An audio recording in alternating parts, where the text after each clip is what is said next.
Zinchenko to Arsenal. People, it's official. Let's get ready to listen to the Arsenal show.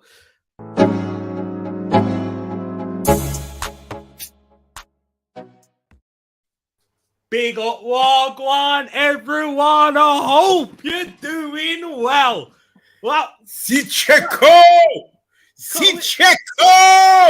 You hear that? Oh, wow. Guys, what great news to be streaming to. I think David Ornstein, credit to him, he released that news about 10 or so minutes before the stream was meant to start. Of course, you know how it is, people. We are here. We are late. But I hope you're keeping well. I hope you're keeping safe on this very hot day.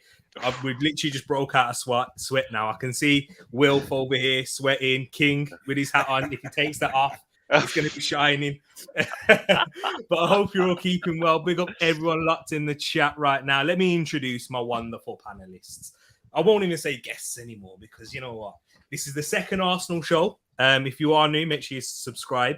But we've got over here the Don of South London to my right. As you can see, wearing a Dreamcast, repping it all the way back. How you doing, my bro? Will? JVC. Yo, JV, sorry. A little bit later. A little bit later, but how you doing, my bro? I'm good, man. I'm good. I'm almost totally healed up and I'm ready to go. Yeah. So you're getting ready for the season? Is that what it is? Oh, I am so getting ready. I'm ready now. Here we go. That's what we like to hear. And of course, last but not least, as he said on his show yesterday, on his channel, people, he has a channel, King's site, the King's Football Show. Go check him out. Bow down. We got the Don and the King on the channel. Come on, big show. No, we've made it. I've made it. Big up, my bro. Thank you for coming on. How are you, man? No, it's an honor to be here, honestly, and I'm super happy. You know, I didn't even know about the news. You broke it to me. I've been in the background on the laptop, you know, trying to work on the channel. So I was like, I wasn't even aware what was going on in the world. And then boom, we land Zinchenko. Arsenal are moving. You know, Don Raul. We got Don Edu, guys. Yeah, forget him. Exactly. Oh man, we have got Don Edu, we got Don Wilf, and we got Don Edu. You know, life's good at Arsenal, but big up each and every one of you in the chat right now. We've even got Bobby K, Spurs fan, in here showing love, and he's representing the other side. Big up to yourself, Bobby. Hope you're keeping good. Wilf in the chat as well. Edmin, I was just on Matt's channel at Weekly Armchair Sport. That's why I'm late, people, but a great stream. Go check it out as well after this one. If you are Premier League football fans, we talk about Arsenal, we talk about Everton, Man United, Crystal Palace, Wolves, everything. Go check it out over there, people. But big up my bro Ed in here. Social is also in here as well. Pax is in here. He's the one who actually broke the news to me. Big up yourself, Pax. Thank you for coming by. M in here. Big up Tereak, another signing. Big up yourself, M. Martin in here as well.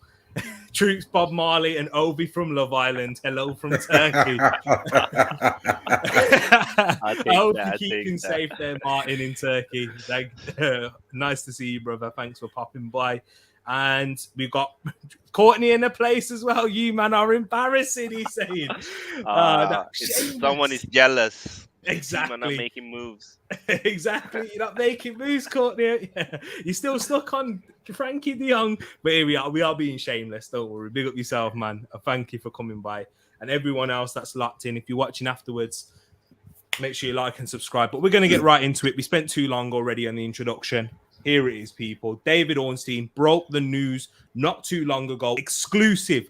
Arsenal finalising move for Oleksandr Zinchenko from Man City after reaching an agreement in principle on a 4-year contract. So that will take him up to 2026 with a fee of £30 million, £2 million in add-ons achievable, and now personal terms are in place too. If all goes to plan, medical then signed. You know what? We'll start off with you, the Don. Oh, sorry, I've just kicked him out. Didn't mean to do that. We'll start off with you, the Don, and then we'll go to the team. Just for me, your initial reaction, bro. For me, I kind of knew it was going to happen. just like the Jesus one, because of the connection with Arteta. But for me, it's the signing that will take us to that next level. He's as big as Jesus for me, because of what he brings, the versatility, the winning mentality. He's done it before. The Premier League proven. He's a big player. He's a fighter. He's got the right mentality for the squad. He's going to fit into the system like that because it's a similar system that he plays to. He'll hit the ground running. Everything for me now is a bonus signing. Anyone that comes in is a bonus, even though I believe we need other signings, but anything now is a bonus signing. I will go into this season with the players that we got going, right, we have a chance to really hit third. I hear that, man. It's a good shout there, Wilf. I like that initial thoughts. King, talk to me about your initial thoughts with his signing. Where do you see him fitting in? And as you can see from the thumbnail, I've asked the question: where do you see him playing? Midfield or left back? Predominantly. I actually think he's gonna play more in midfield. I really think that if Kane stays fit, I think he's gonna be the number 8. You know, he's left-footed. He knows the Pep kind of mold of football. He's very creative. You know, you've seen his stats, you know, for progressive passing into the final third. You know, it's excellent. And for me, the reason why I'm excited is because I used to love the Wenger days when we used to bowl, you know, when we had Vavavoom, and after that when we have Nasri, Shesk, you know, Van Persie, Hleb, you know. And I feel like we are going back to them days where, you know, you can sit and watch Arsenal and it's going to be exciting because we're going to bowl out teams. So look out for Arsenal, everyone. We meaning business. And also, big up to the owners for actually backing the manager, you know. Brave by them. He's very good shout, bro. That's a very good shout. They have backed him, even with signings that we've not been able to get. They have certainly backed him all the way and gone for the players that he's wanted. And now Zinchenko, he was one of them. And I'll be honest, guys, I know I've come in with a lot of excitement. It's you know, you get taken away with it sometimes, but I actually wasn't so excited about Zinchenko initially when we were first linked with him. And I'll be honest, because I was looking at it and I was saying, okay, Zinchenko, I know he's a good Premier League player for Manchester City.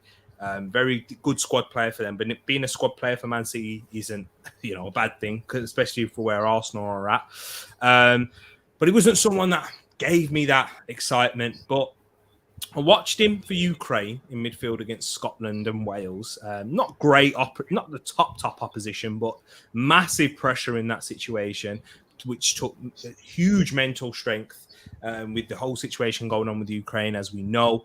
And yeah, the football team, the national team, literally took all the hopes and expectations, the bright light for Ukraine at that moment. And this isn't me over exaggerating it. It is what you clearly saw when watching it on TV as well, with the fans there and the emotion after the game against Wales. But he was excellent. And I saw a different side to him. I saw a high level of technical ability, first touch, you know, little flicks around the players. I'm here for who likes their football. As King said, you know, the little Hlebs, you know, Ramsey had that. Fabregas, I was about to say Xhaka then. I mean, I love Xhaka, but he doesn't have that to his game. But yeah, we've got those types of players. This is what I grew up watching Arsenal on. Pure football.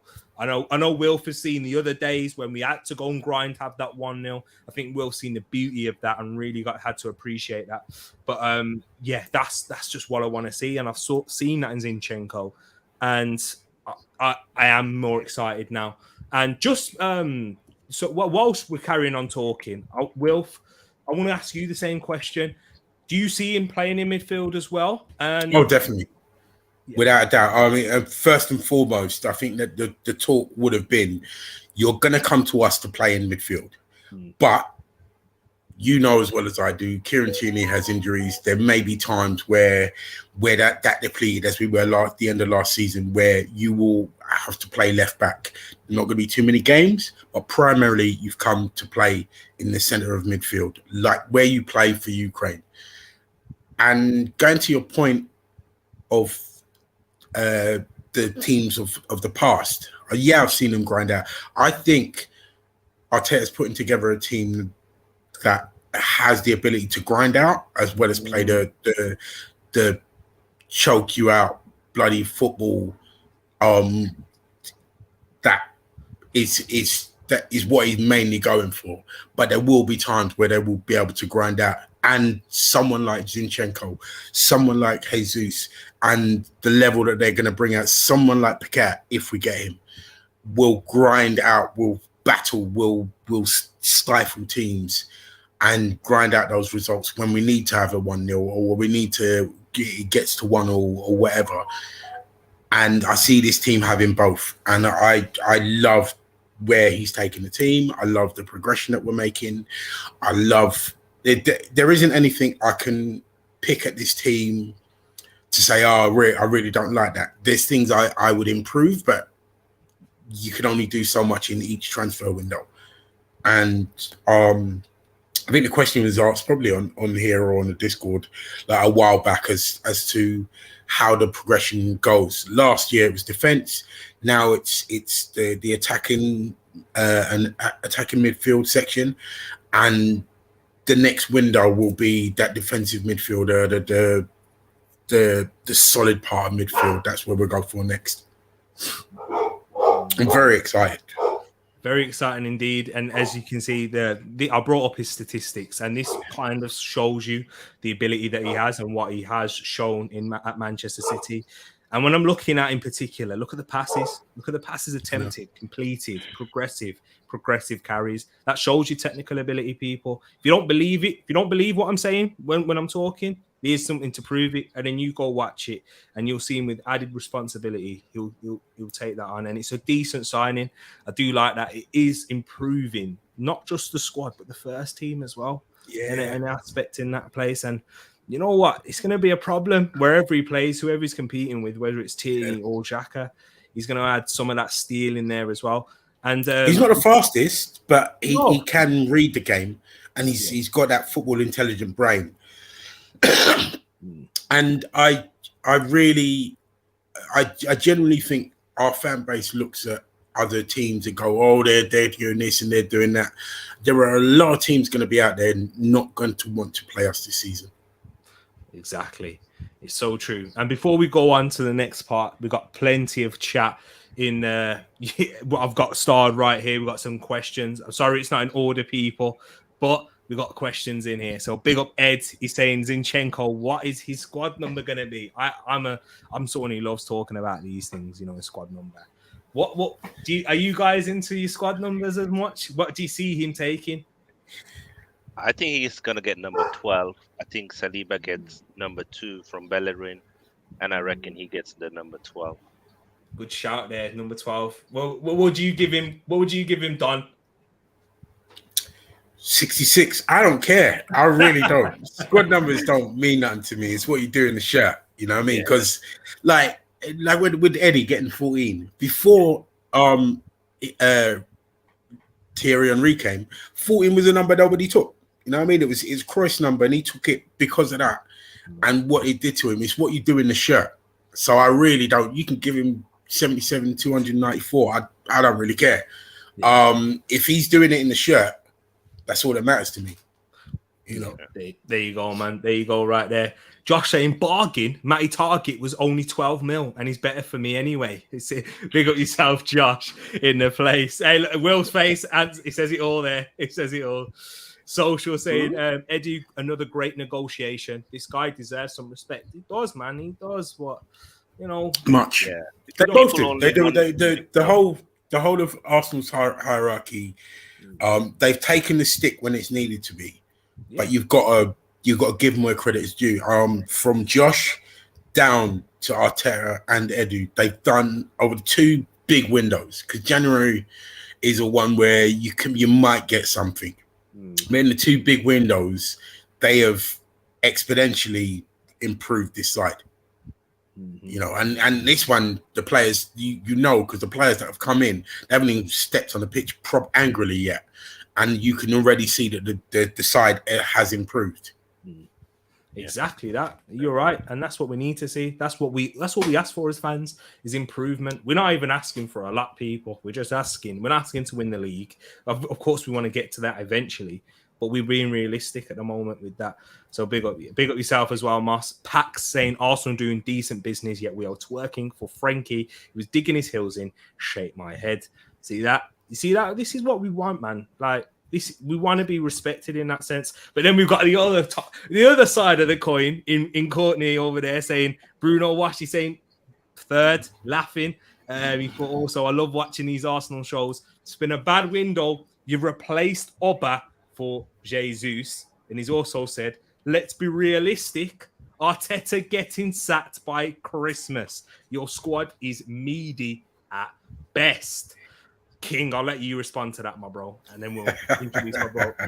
Do you remember the hype around the Gegenpress, the Don Ralph, Yeah. and he was gonna come and fix United, and then the excuse was no, he wasn't supposed to be the manager. He was gonna bring in the structure. Now where's the structure? That's all I gotta say about United in regards to Arsenal.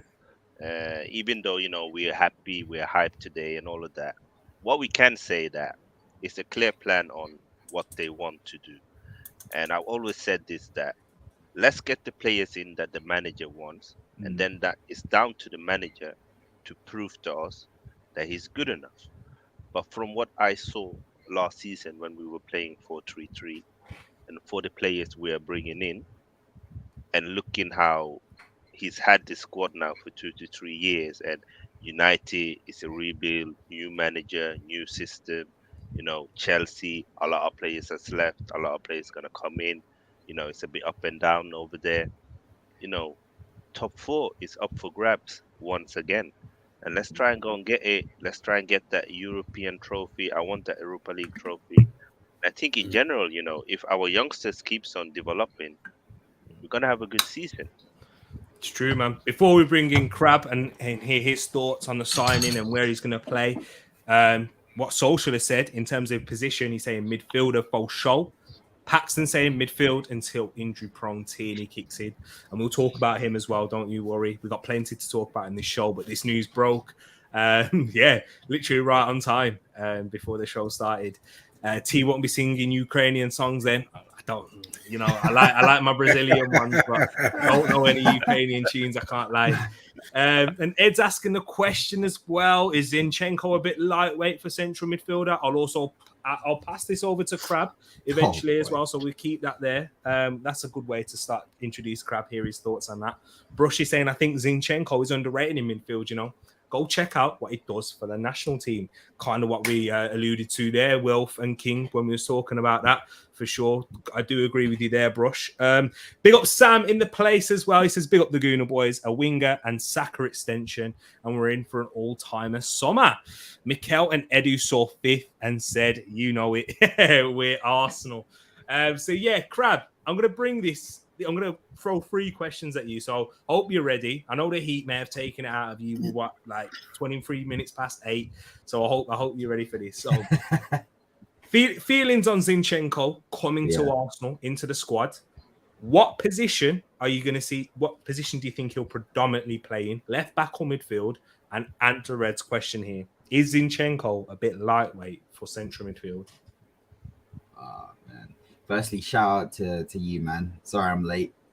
Monday was a busy one. But yeah, I hope you're all well. Today's rough, boy. I'm not going to lie. Today is rough. I hope the fan's not too loud, but let me know if it is. But I got this thing right here because I'm not playing around today. Same here, bro. First thing for Zinchenko, right. Let me just go out the bat and just say this. I think it's a good signing. All right, I'll just go there. I think it's a good signing before you all jump on me, but I'm going to rain on your parade a little bit. I think we're going to have a good dynamic this season. I'll be like the devil's advocate over here. It's a good signing. How much you get for 30 million, right? 30 million with 5 million clauses. Yeah. And honestly, two with Adams. So, I think that's how much he's worth. Yeah. The same with the Odegaard. That's how much Odegaard was. I think those are good prices for those players. I think it's a good signing for that money. I think he'll play left back. And the reason I think I'll play left back is Tierney's the obvious the elephant in the room. He's always injured. That's just what it is. He's always injured. We need someone who's going to be a reliable cover for left back, and he's done that for Man City. He's played left back when Mendy was dropped. He's played there. How long has he been there? He's been there for like 5 years. He played there. Yeah, 5-6 years. Yeah. He's been a reliable backup at left back. So I'm comfortable with him coming in and playing left back. However, he's defensively a bit of a liability, I feel. I think he's not as good as Tierney defensively. Let's just put it that way. So he's a reliable backup, and I'm happy with that. And I think if Tierney's injured, I'm comfortable with him playing there for, up to half a season. But if they're both fit, Tierney starts for me. If they're both fit. At left back. Central midfield, I kind of agree. How many games has he played? Everyone brings up the Ukraine thing, which is a good point. But as we all know, international football is completely different. It's a much slower game. The Premier League's probably one of the fastest leagues in the world because everyone's just a runner. So you have less time on the ball than probably any other top league. Honestly, anyone can start over Granit Xhaka for me. So that's kind of irrelevant whether he starts. But I'm not sure about him playing in midfield. How many games did he play in midfield for Man City? I know it's Man City, many, but how many games did he play? Not many. He was never given. I'm going to ask you a question. Don't you think his technical ability, because I mean, to get into that Man City squad, you have to be technically adroit. Don't you think his technical ability will compensate for him in midfield? Because yes, it's a faster game, but if your first touch is there and you know what you're doing, that slows the game down, as in giving you more time on the ball. Yeah, I think technically he's a very good player, definitely. But I do worry about we need a bit of steel in that midfield. And without doubt. I have, it simply is. I haven't seen enough of him playing central midfield in the Premier League for me to go comfortably. He can go and start in that midfield over Xhaka. As much as I can't stand Xhaka, it's like with the Tielemans thing. I can say to you, Tielemans comes in, Xhaka's dropped instantly, and Tielemans goes in there and improves on midfield 100%, 1,000% improves on midfield. Zinchenko, I just haven't seen him play in midfield in the Premier League. I've seen him play left back, and he's solid. He's a bit shaky defensively because remember, Man City don't really have to defend. Those fullbacks aren't really defenders. They got the ball 70% of the game. So I don't really consider them having to defend as much as anyone else, any other team in the league. They don't defend. Let's be honest. Those fullbacks do not have to defend. They got to track back. That's about it. We're gonna have to defend a bit more. But for 30 million from Man City, that's good business. I can't even lie. That's fine. I'm happy with it though, because even if he comes in, he doesn't have a huge impact on us. We've got a reliable squad option who can play multiple positions. But it's not Rafinha. I think the Jesus deal is a bit more. There's a bit more to it. I know you're saying, Wolf, you think it's almost. I think the Jesus deal is a bit more oomph to it, a bit more uplift. I think I'm happy with this one because for me, this is them addressing a situation in that Tierney's going to be injured. And I said to you in the last stream, I said the left back and central midfield does worry me. We've ticked off the left back. Fair play. We've ticked it off, and that's kind of it for me with the Zinchenko one. Sorry to rain on the parade. I'm seeing your no, yeah, but that's my thoughts now. I think it's a good. I think the business that we've done for the money that we've done is very representative of the player. That's what I think it is. I think 30 million is we've signed a very good squad player there who's going to come in, who's going to keep Tierney on his toes. We can get rid of that dud we signed from Benfica, Tavares. That guy I don't even want to see anywhere near that team unless it's Carabao Cup or Europa League group stages, and let Zinchenko go there. And when Tierney gets injured, play Zinchenko, and that's it. All right there. But yeah, what's his bring out the point? But I said that. I said he plays in midfield for Ukraine, but John Obi Mikel, everyone remembers him. He was a number 10 for Nigeria. Would you play John Obi Mikel at number 10 in the Premier League? No. Okay then. Before he was balling out for Nigeria as well, but to be Zinchenko's devil's advocate, let's not forget that the midfielders that he was competing with, even Bernardo Silva at one point couldn't play in that midfield because they had David Silva, they had Kevin De Bruyne, they had Gundogan, they had Fernandinho, Rodri, like that. Man City have had the best central midfielders for the past 6 to 7 years. Mm-hmm. So, like, when players like Bernardo can't play there, then obviously Zinchenko is not gonna play there. Yeah, but we want to be at Man City's level, right? At some point, we want to be there. We want to be Yeah. at some point. Yeah, Yeah, of course. Totally. So if But we then signed, again, like, if we signed Gundogan, yeah, then you'd see a very different situation for me. Because for me, he should be available, or we should have got him before we went to see. But he is a central midfielder in that team. Yeah, but they're not going to. But that's the thing. They're not. When you're us where we are at the moment, Man City ain't gonna sell you a Gundogan because that's gonna bring you too close to their level. But Zinchenko. But why would they sell Zinchenko then? Why? Well, I'm just gonna go to that because they're thinking of bringing in a left back. Also, I think Zinchenko wants more regular team football, and if we have a midfield that can handle Xhaka defensively, I think Zinchenko is an upgrade on that, and I don't think he's going to be as much of a liability as you are alluding to. In people say he's a bit lightweight, but I mean, Man City, Liverpool don't really have him forces. He's like he's a lightweight, as in he's a pusher. No, he's he gets around, he puts in challenges, 100%. All it is what you said about that. I didn't know that he wanted to leave. What was the situation with him? Is the contract is it another 2 years left? And he's on the second year of his contract. This is the reason he's leaving, guys. This is the reason. There you go. Because Cucurella's going to Manchester City. Christ. That's what I was going to say to you. Yeah. Oh my God. That's the reason why. But carry on. What are you saying there? Premier League's just gonna. This is just a piss take now. But this is what I'm saying to you. So that's the whole reason when we got Silva was for the same reason. It's like they want regular football. It's not that they're not good enough. It's just that they're constantly competing, and Pep swaps in and out. I mean, even De Bruyne don't play every game. It was only like Fernandinho before him and Rodri only now. Rodri now. Yeah, he's the only that's going to be plays every that's going to be play and obviously the keeper. But so they're looking. World Cup's coming up. They want to play regular football. If I'm good enough that I'm in that team week in, week out, I'm undroppable in that respect. And that was what the incentive was to leave, because they both won 4 league titles. They've won everything domestically in this country. So now they can go, right, I don't need to prove anything on that point because I've got medals in the bank.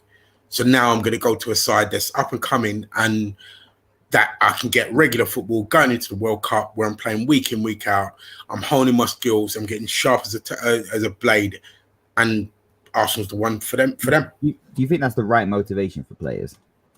The World Cup thing. Yeah, I don't see why not. It is because the thing whatever the motivation is, if it gets you there, it gets you play well consistently. 100%. What was you going to say as well, King? I was going to say that World Cup only comes around every 4 years, and there's no guarantee that your team will be in the next World Cup. And also, in 4 years' time, nobody knows who is coming into the national team again. A team like Brazil keep on producing, talents every time. If you look at that midfield now, it's stacked with talents. So for me, like, if you have the extra motivation, to want to go to the World Cup, it's going to give a boost, to the season. Everyone is going to be up to it. You want to prove to the national manager that you're good enough and that you should go to the World Cup. So I think it's a bonus. I would be worried if you weren't motivated to go to the World Cup. What about after the World Cup? Because the World Cup's in November. It's not like we're getting them for a whole season. Yeah, no, but then you find an extra motivation. You've gone. You find the next motivation. Yeah. And then now is crunch time during the season. Now the group stage of Europa League is over. Now you're starting to get further into the cups. So again, there's always something. I think after the World Cup, your motivation is, I want to play Champions League next season. I want to finish as high we with should my only club. be signing players who want to do that. Yeah. We should only And I think we are. I genuinely think we are. Ambitious players. Would you start Zinchenko at central midfield next to Partey next season? Who are you asking? Probably not in the Palace game. Probably not in the Palace game. You know what, like Xhaka, man? Why not? You know what, like Xhaka? Because it depends how blooded he is into the system. I mean, because bear in mind, we've got him early enough that he's going to go over to the tour and gel with the players and everything. But I think that first Palace game, you know what? If it had been a home game, then maybe. But that first Palace game, you know they're going to come at you. You know they're going to come at you hard. And if there's any doubt in Arteta's mind as to whether Zinchenko is ready in this system yet, I wouldn't put him in. Jacker and Party is tried and tested. You know what you're getting from them. It's what's printed on the box, no more, no less. And then you can look at other areas. It'll be, you can other areas. It'll be too much to tinker in for that first game, because Arteta's going to be looking at that first game. But across the season, though, would you be looking to have Zinchenko as a starter? Oh God, yeah. Yeah, okay. I mean, we see how it does, but like I said, 30 million to me is like in modern football for Premier League teams, especially if you're a top 6 side. 30 million is throwaway money. Like, let's be honest. That's like, if you come in and you smash it, that's good business. If you come in and you know you're a squad player, good business. If you come in and you're shit, well, you know, it wasn't the best deal, but it's 30 million. Yeah. And do you know what, guys? What I'm going to say is, because we've spoken about a lot about Zinchenko playing in midfield potentially. We've got a few questions in here. Jamie saying, I think he's asking, saying, is he going to play in midfield? We've also got Ferbs in the place as well. Thrown in a little bit of banter there. Arsenal was supposed to get Rafinha, Lisandro, end up getting Zinchenko. And he's saying, you guys play Zinchenko in midfield in the Prem. It's going to be peak for you, but still, please play him as centre mid. But before, because I'll chime in on that. It doesn't look like this. I'm reading between the lines here. This is come from David Ornstein. I'm looking. He's talking about Lisandro Martinez. As soon as Manchester United were in the equation, they went up to a level of finance Arsenal just weren't prepared to meet. They didn't think that the value for money was they were looking for a player looking to compete with Tierney. Guys, if you're doing the same thing as me, reading between the lines, Zinchenko seems to be the other option. Yeah, he's the back or left back. He's the left back. 100%. I think he's the left back. So that's how I'm looking at it. But if he was to play in central midfield, let me tell you something in Ferbs with how Arteta likes his fullbacks to play. He does like to have at least one of his fullbacks to play in that central midfield, which is why it seemed crazy to Arsenal fans why he played Saka at left back, because he plays. That's how the likes of Manchester City play. When Zinchenko plays in midfield, he's not hogging the touchline. He's not attacking, doing overlapping runs. Yeah, he's always coming inside and playing in a number 8 position anyway. That's why they dominate the ball so much, because they have midfielders everywhere. They have midfielders in goal. They have midfielders in centre back, and they have midfielders in at their fullbacks. Yeah. So it's got to be very well coached, though. That's it. It's got to be very, very well. You got to have players who are ready to do that. Yeah, that's what Pep said, because they are all midfielders. Look at Cancelo. Exactly. Literally, you've got a fullback and a playmaker and a box-to-box midfielder in one. Yeah, and just to add on to that as well, before I let you go as well, King, Paxton, big up yourself in here, saying Zinchenko played central attacking midfield. Thanks for getting these stats in, as well as 12 times. This was at PSV as well. Yeah, PSV. Right mid, 17 games, 2 assists, and left mid. So he's versatile. What was you going to add as well, King? No, I was going to say, the thing with modern day football now is that your players who play left back and play right back, they need to be better at attacking than they need to be defending, because they're going to attack more than they're going to defend. So if you play for your Arsenals, your Man City, you're going to attack your teams more than if you play for example, like a Palace or Brighton. And that is why they're looking for technically good players who are comfortable on the ball, players who can break the line with passes. And Zinchenko, he ticks all those boxes. So I think, it's one of them, Arteta, genuinely, for him to really play his 4-3-3, Zinchenko is a better match than Tierney. And that is the reason why I think he's looking for a number 8 that is very attacking, because the left back will cover for the number 8, and the number 8 will be able to go forward. But I also think he wants to be flexible, so against certain teams he's gonna play Tierney, because Tierney is gonna be able to overlap and open up space for Martinelli as well. So it's gonna be interesting to see, But that's the That's literally why that left wing was such a problem and wasn't. And no one that's held down another a thing consistent spot. That's the thing. Another thing they're looking at, like that King just said, if you've got Tierney and Zinchenko on the field, you've got both the overlap and you've both got the inverted. With both of them, and so if Tierney overlaps, Zinchenko can slip into that left back spot to cover for him, no problem. And then when they come back, they swap out again. So in effect, you'll have two left back available players on the pitch doing two different things, and that's a headache for the opposition. If we spent 60 million on Zinchenko, would you consider that a good deal? 60? No. I would say that's too much. 50 would have been max. 30, and you could probably get Cucurella for less than 60 now. Yeah. And do you know what? I can hear why Crab's asking that, because that's how much Lisandro Martinez would have ended up costing Arsenal. Yeah. That's are you willing to pay 60 million for someone who can compete with Tierney and who could potentially play in midfield as well, compete in that position, but mainly be a utility squad player, whereas that's what Zinchenko is. So I like the direction you went with that, Crab. I agree with that. Martinez is starting for United. Yeah, he's starting. Either way, he's not starting for us, so the money's not worth it. It's a good player. I think they got robbed there. I mean, I don't think he's worth that kind of money. I mean, if they're playing in centre back, then again, like I don't want. If we had paid that, I'd be screwing. It would have disappointed me. It would have disappointed me. For me, Lisandro Martinez, is gonna add to United in terms of technique, ball progression. You know, they're gonna be able to dominate teams better than before. But the issue is his defensive skills, and this is Premier League and his height.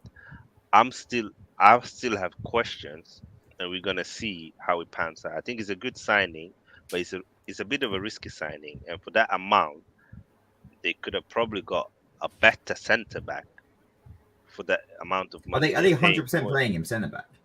Did we not have? They haven't had a friendly yet, right? They've signed a left back already. They've got Luke Shaw. I think they are though, because Ten Hag played Tellers as centre backs. He's obviously trying out something. I mean, let's be honest. The Premier League. I was going to say that actually. In saying that, most Premier League strikers are big brutes. Do you know what, Crab? David Ornstein, he's the tier one at the moment. He reported that when we was going head to head, Arteta wants him to play left back and Ten Hag wants him to play centre back. So that's what's been the proposition for him as well. So he's going to be playing centre back for Manchester United because they do need that ball progression through from deep as well. I think he'll definitely add that. But when we're talking defensively, that's where the questions are so risky. I hate to beat that drum with the. Because obviously it's all over Twitter and he's getting a lot of shit for it. But you know, we know Cannavaro. But Cannavaro is not the. He didn't play the Premier League. There's that, but there's also he is not the standard for small centre backs. He was an anomaly. He was an absolute elite defender, once in a lifetime type of defender for that height. He reminds me of Muggsy Bogues from NBA. Yeah. Like once in a while you get someone like that. If he's 5'9" and 7 foot. But in the Space Jam, you know it, people. I'm looking at him like Calvert-Lewin, Ivan Toney. Who else? These guys are going to be looking at that going, even Harry Kane. Haaland now. Haaland. Like I'm like, how on earth is when balls are being swung in? How's that going to work in the Prem? League where everyone just crosses the ball over and over again. I'm still thinking with that Lisandro Martinez playing centre back. Him playing against, if he was playing with Varane, I'd be more inclined to think that's a good centre back pairing. But if he's playing alongside Maguire, boy, I really, because you need in your first season, you need guidance next to you. You need guidance next to you. And if he's playing alongside Maguire, he's going to get exposed. And he's going to be Chris Brown and Drake said it. No guidance. Right, exactly. And I just think I can see him sinking into himself. His confidence getting sucked out if he has 2 or 3 bad games, and he's like, "Well, this ain't happening what is this brother doing next to me? Yeah. How is this working? I'm getting beat up. You know. Yeah. It's true. Just to we're going to wrap up on the Zinchenko chat because we've still got plenty of other topics I want us to talk about. But we'll answer this question, guys. Keep your questions coming in as well because Ferbs, I do like it. You know what? We need balance. This is why I love Tereak Talks because we've got plenty of non-Arsenal fans in the chat. I know we've got plenty of Arsenal on the panel, but this is what we want because it's challenging us as well. And you know what? Getting the opinions out there. So I'm going to ask you this one, King. I'm going to let you answer this question in terms about Zinchenko. Verb saying Zinchenko is a decent signing. Don't get me wrong, but he's not what you need to push in the next level, in my opinion. What is your response to that, King, in terms of that? I think last year, our first 11 was good enough to get us top 4 because when we had them, we were actually going towards top 4. When we had injuries, squad players came in, they weren't good enough. Now we are actually getting squad players that are good enough to start. So I have to actually disagree with that statement. I think it helps us. I agree. Do you Wilf, do you agree or do you disagree, Crab, or do you agree? Let me know. What are we talking next levels in terms of King's right. In terms of squad, I kind of disagree. I think I see what Ferbs is saying, and in terms of that's what I was saying. In terms of it's not a Rafinha. It's not someone you go in and you're like, bloody hell, Arsenal they're going to be. You sign Rafinha, and all the top teams are going to be like, yeah, shit, that's a big one. It's not one of those signings, but squad depth. You need squad. It was proven. We need backups, and there you go. We've solved the left back issue. It's solved. It's actually solved. We've got 2 solid left backs now. Yeah. So I think it does help. I think Zinchenko does take us to the next level. I really do. In his mentality, in what he's won, what he's achieved already, and his ambition, I think he does take us to the next level just on those categories alone. And I think he's a baller. You're gonna see it with both him and Jesus in the fact of, well, okay, these guys are ballers and they could do it week in, week out. And Rafinha would have been the marquee signing and everything else that would have made everybody go, oh yeah, love it. But at the end of the day, I think for the kind of money we would have to pay for him, plus he weren't interested because you got the Frankie de Jong situation where that's dragging out because he don't want to go to Man United. Yeah. I think this is smarter, more under the radar business. I think Zinchenko is as big a signing as Rafinha would have been, but not on paper, if that makes sense. What he will do for our side, as opposed to what Rafinha, the message buying Rafinha would have sent out. I think Zinchenko does that. I hear that.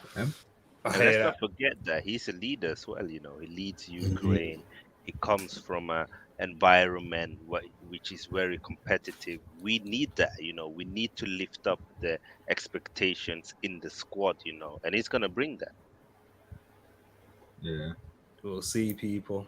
We'll see. But yes, people, we'll move on now into, I wanted to talk about, did any of you guys catch the preseason game? I know, King, you did for sure. Crab, did you see any of it? Will? Guys, Arsenal won by 2. Yeah, well, the highlights really, we'll break it down. And I saw the extended ones because they did a whole thing on Saliba and then Maitland-Niles as well. So I've seen a few of the player sort of cams. Yeah, but I don't really watch the preseason like that, to be honest. And a lot of people, I watched it. I was up at night, so I thought I may as well. And what happened was the first half was brilliant. The second half was poor. And I think King kind of alluded to it in his comment because literally, Crab, we changed the whole team in the second half for the second half. And we saw the squad players. We saw the players that, had let us down previously and just weren't good enough to make it into the side. And it was literally night and day. And we saw the very same thing against Nuremberg. In the first half, it was poor. Second half, much better.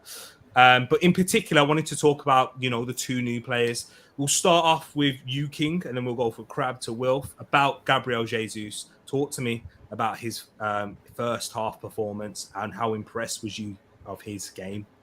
I mean, I said it a couple of weeks ago that the Jesus signing kind of reminds me of the Alexis Sanchez signing, where we are buying a player from one of the best teams who he's had a good time there, but he's not been like amazing.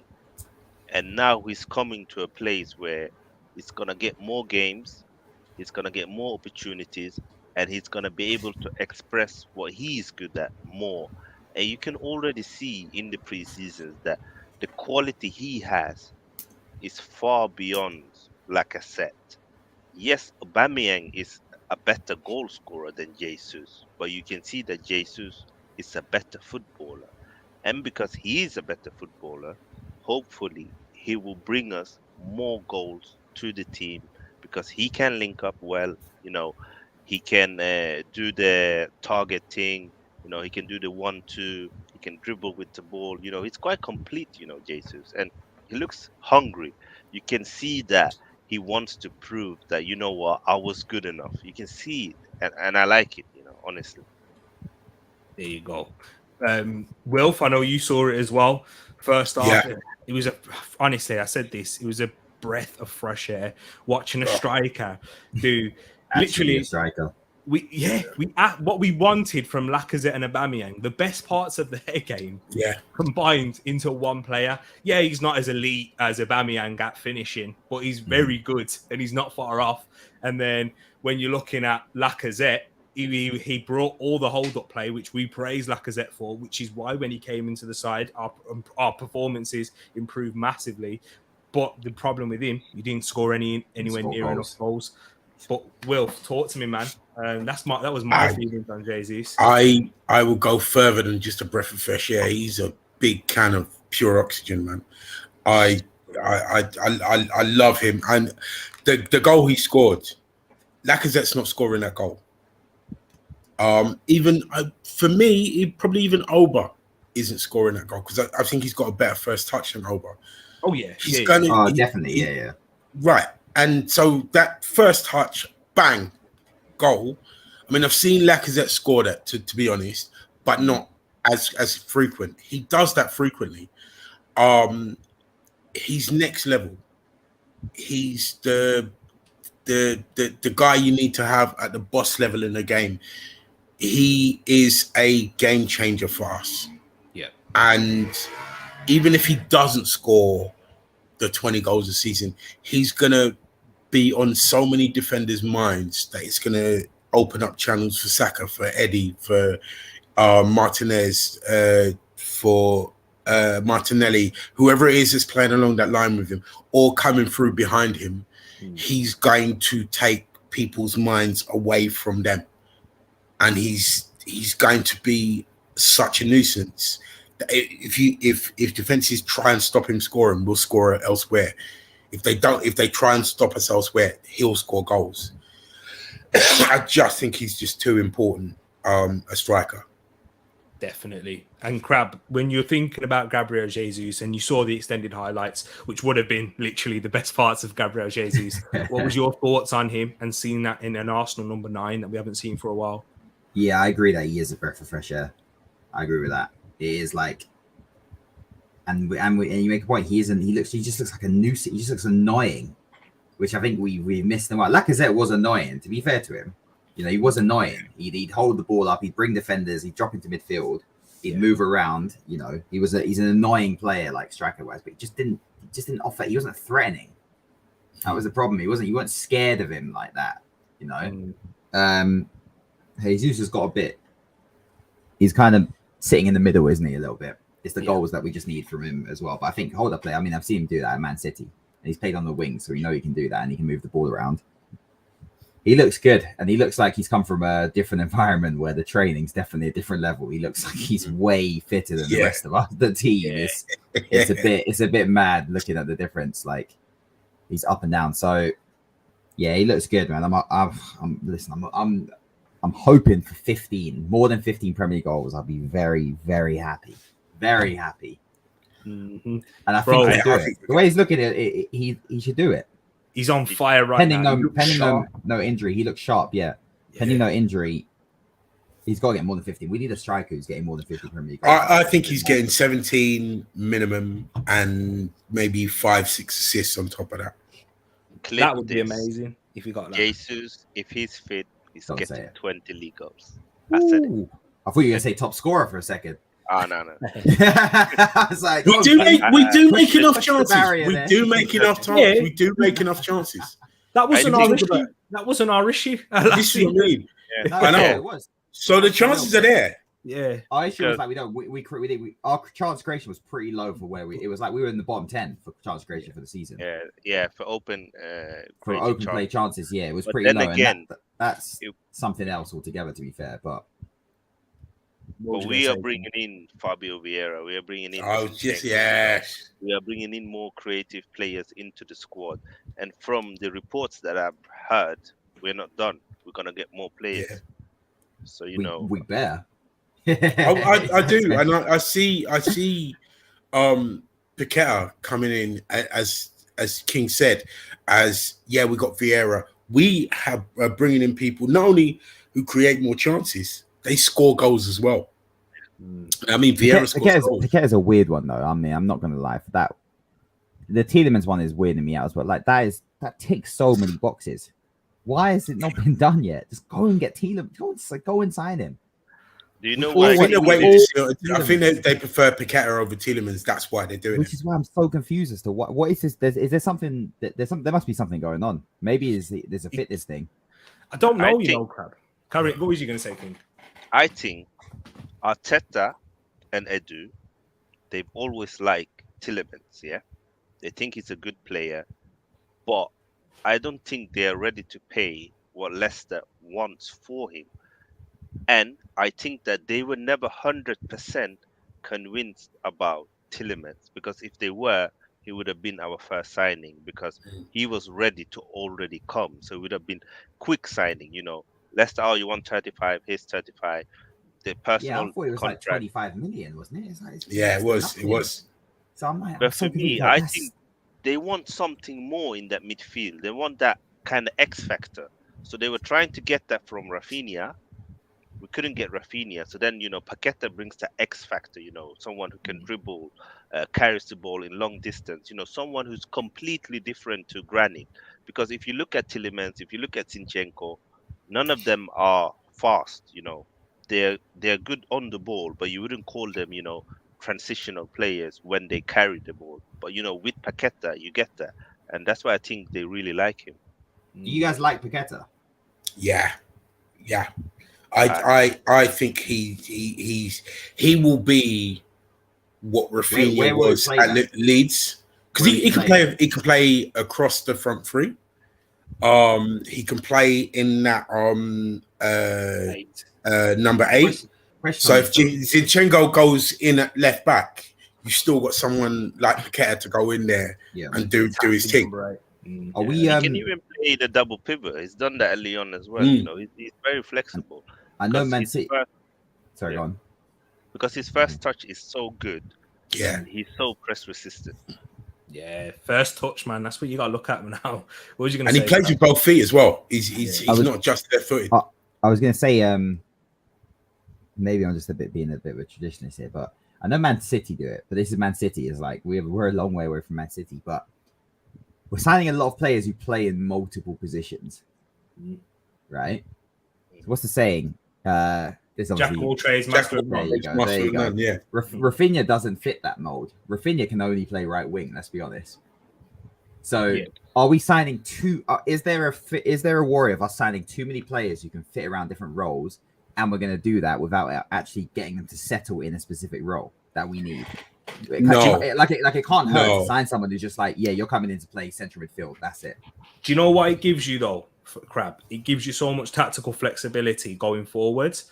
And that's where goals are created nowadays. And this is the question for Haaland and Nunes. Are they going to raise the level of those sides? Because, when you have such players that, they are specialists in that area, you build your team around them. And when they're there, when they're fit and firing, it's all great. But if they're injured, like we've seen with Tierney, who is a specialist in his position in doing that left back role, you take them out of the side, it completely has a detriment to the squad. Whereas with Manchester City, when they had Kevin De Bruyne injured, they still went and won the league. Yeah. When you can have specialists, I think in certain roles like a central defensive midfield, that has to be a specialist role. In football, but where if you're going to dominate possession and create many chances, you do need a lot of midfielders in a sense. That's what Pep Guardiola has built. That's what the guys. That's what Barcelona. Look how long it took. Look how long it took Pep to do that, and look at the age of these players. Outside of Foden, these guys are experienced players. Grealish, Mahrez, Kevin De Bruyne, Gundogan. These guys are experienced. They know what they're doing. And Pep, look how long it's taken for Pep to do that front six. Arteta really has not implemented a consistent style of football at Arsenal yet. He's toyed with a 4-3-3. He wants to do that. He's toyed with a 4-2-3-1, and obviously we've seen the back five. I don't think it's a back five. It's the 4-3-3, which he said, but he's played the 4-2-3-1 to accommodate Emil Smith-Rowe a bit more into the team. So we haven't got a consistent style yet that we've played for a whole season. So to then go in and then say we're going to be tactically fluid feels like we're running before we can walk. That's what I'm saying. I disagree on that. And I disagree with the whole jack of all trades and master of none, because these guys that we're bringing in are good, could get into any other team in each of those positions. Like Paqueta could get in as a number 8. He could get in as a wide forward. Zinchenko, Man City played him as a left back.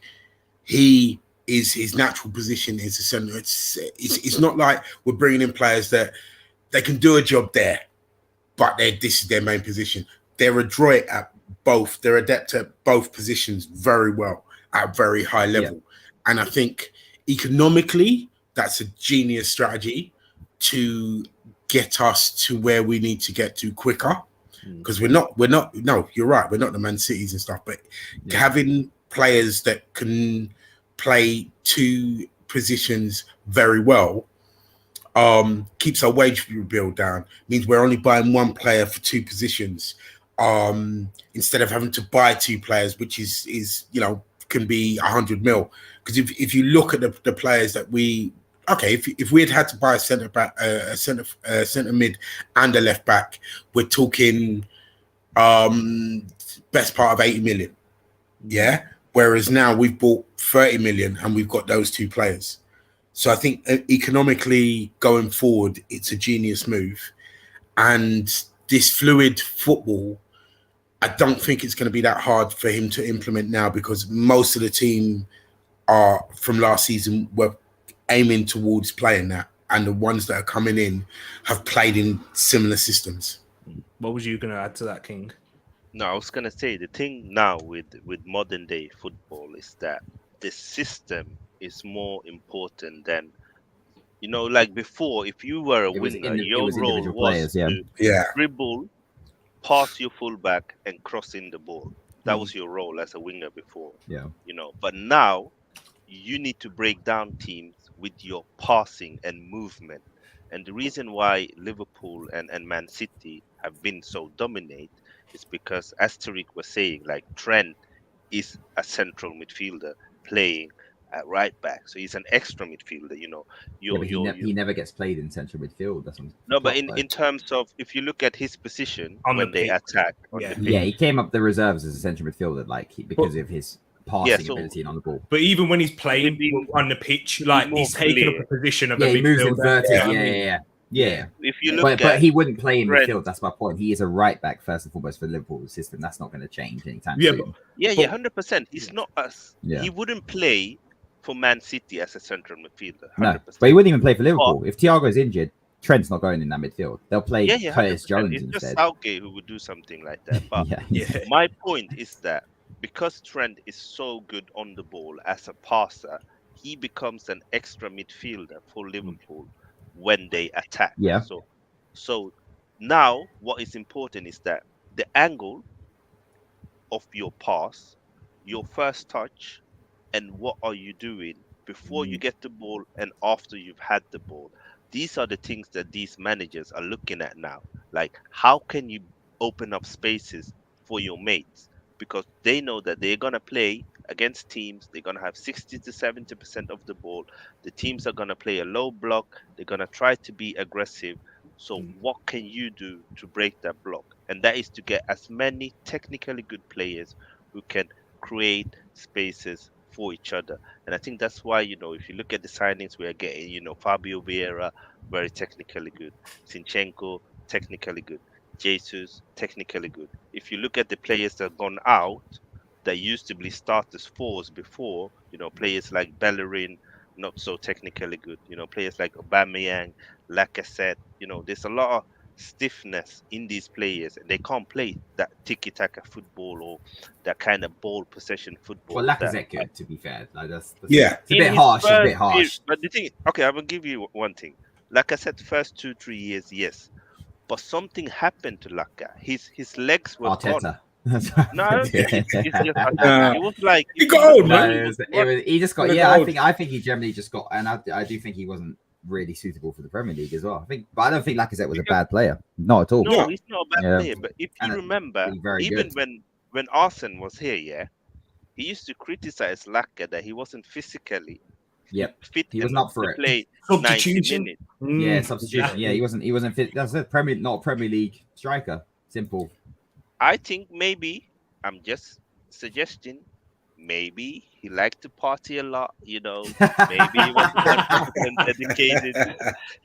Because obviously, if you're a Premier League player and you've been in the Prem for 5 years, you should be physically fit enough, to play 90 minutes. But I get what you mean, and I completely agree in that it's technical, but the Premier League is also a very physical league. It's more, and some other leagues are more technical than the Premier League. But if you look at teams like Brighton now, they want to play play more. Palace are the anomaly. Yeah, 100%. They play but way even more like your technical, Newcastle, fluid. they're gonna play more ball.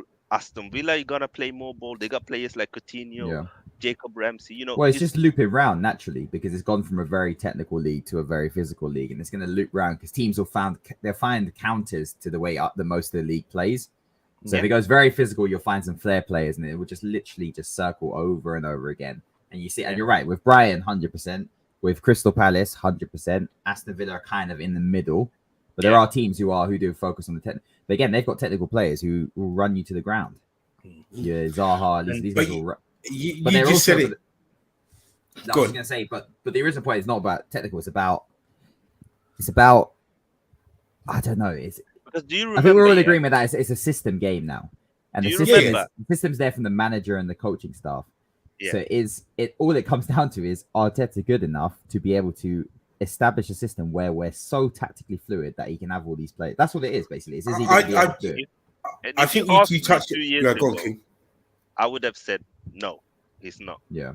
But from what I saw when we had the first 11 and when Partey was starting to ball in, I actually changed my mind and I was like, maybe the thing why we haven't seen Arteta ball yet is because he hasn't had the players that can play that kind of football.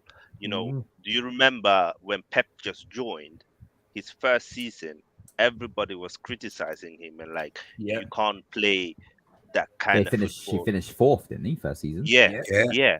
But if you look at some of the players, if you look at the players, Demi Kalis at centre back when he joined. And Mangala, they were still winning under Pellegrini and the other coach Mancini. But if you look at Pep's second season, because it was Man City and they could buy anyone they want, all of a sudden it was better football, better system, same manager. I'm not saying that Arteta is ever going to be Pep, for me, Pep is the best manager in the world, but I do think that he has something and he's going to bring that with their players. I think you alluded on that before you go, Wilf.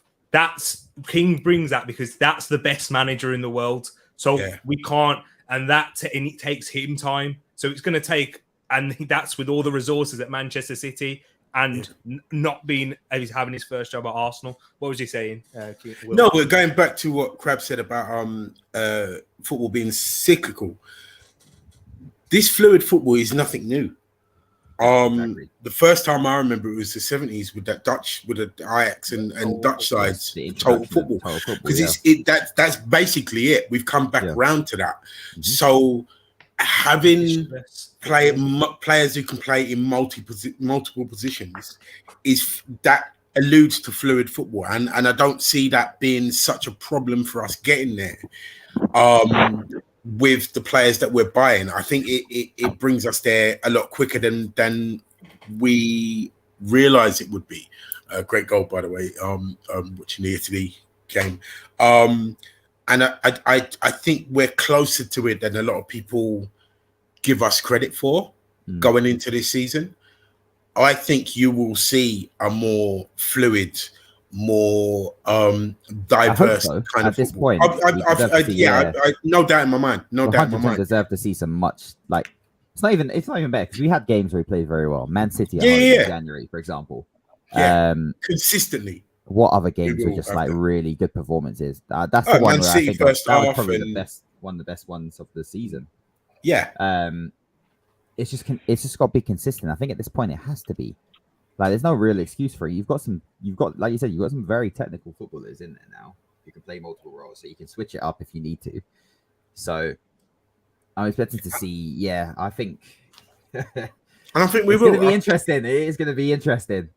I'm interested to see how we line up. It's that first lineup, which is going to be very, very interesting to see. Guys, just one more thing. Can I just say one more thing? It's actually the second lineup that I want to see, because we know what the first lineup is. It's the second one where the first home game, Vieira, sort of thing. Yeah, Vieira comes in, or Zinchenko's playing, and all these new players are playing, like because we know what the first 11 is. But it's that plan B that I want to see. When we see the plan B, we go, "Oh, okay, fair enough. Yeah, teams won't be able to deal with this. We can change it up." There you go. And just the last thing I wanted to say is, I want to hear your thoughts on it all. And then what I'm going to do is I'm going to open the lines up so we can get Arsenal fans, if you want to come in, Moss, anyone else who's Arsenal fans want to come in, or any rival fans that just want to ask us some questions and say, you know what, you're being a bit biased here. I think you're looking at it in this sense. Let us know, because we're here for the challenge. The Don faces challenge left, right, and centre. You see what I'm saying? Crab's used to it. 1K now. Big up Crab for the big up King. That's a diff as soon as I say that. Yeah, big up Crab. I saw that. And then King, he's used to it. So yeah, but the one I want to hear from you guys. Wilf, we'll start off with you, then we'll go to King, and then we'll go to Crab overall. Okay. William Saliba, that first half, that was impressive, right, Wilf? Didn't expect anything else. With him coming back, and how his mind seems to be, he's pushing for a start. Mm-hmm. So every game is going to be, he's going to step it up. And we have 4 decent centre-back options now. And I love that. Yeah, didn't expect anything else. Yeah, I didn't expect anything else from Saliba. I'd have been disappointed if I'd seen less. There you go. And you know what?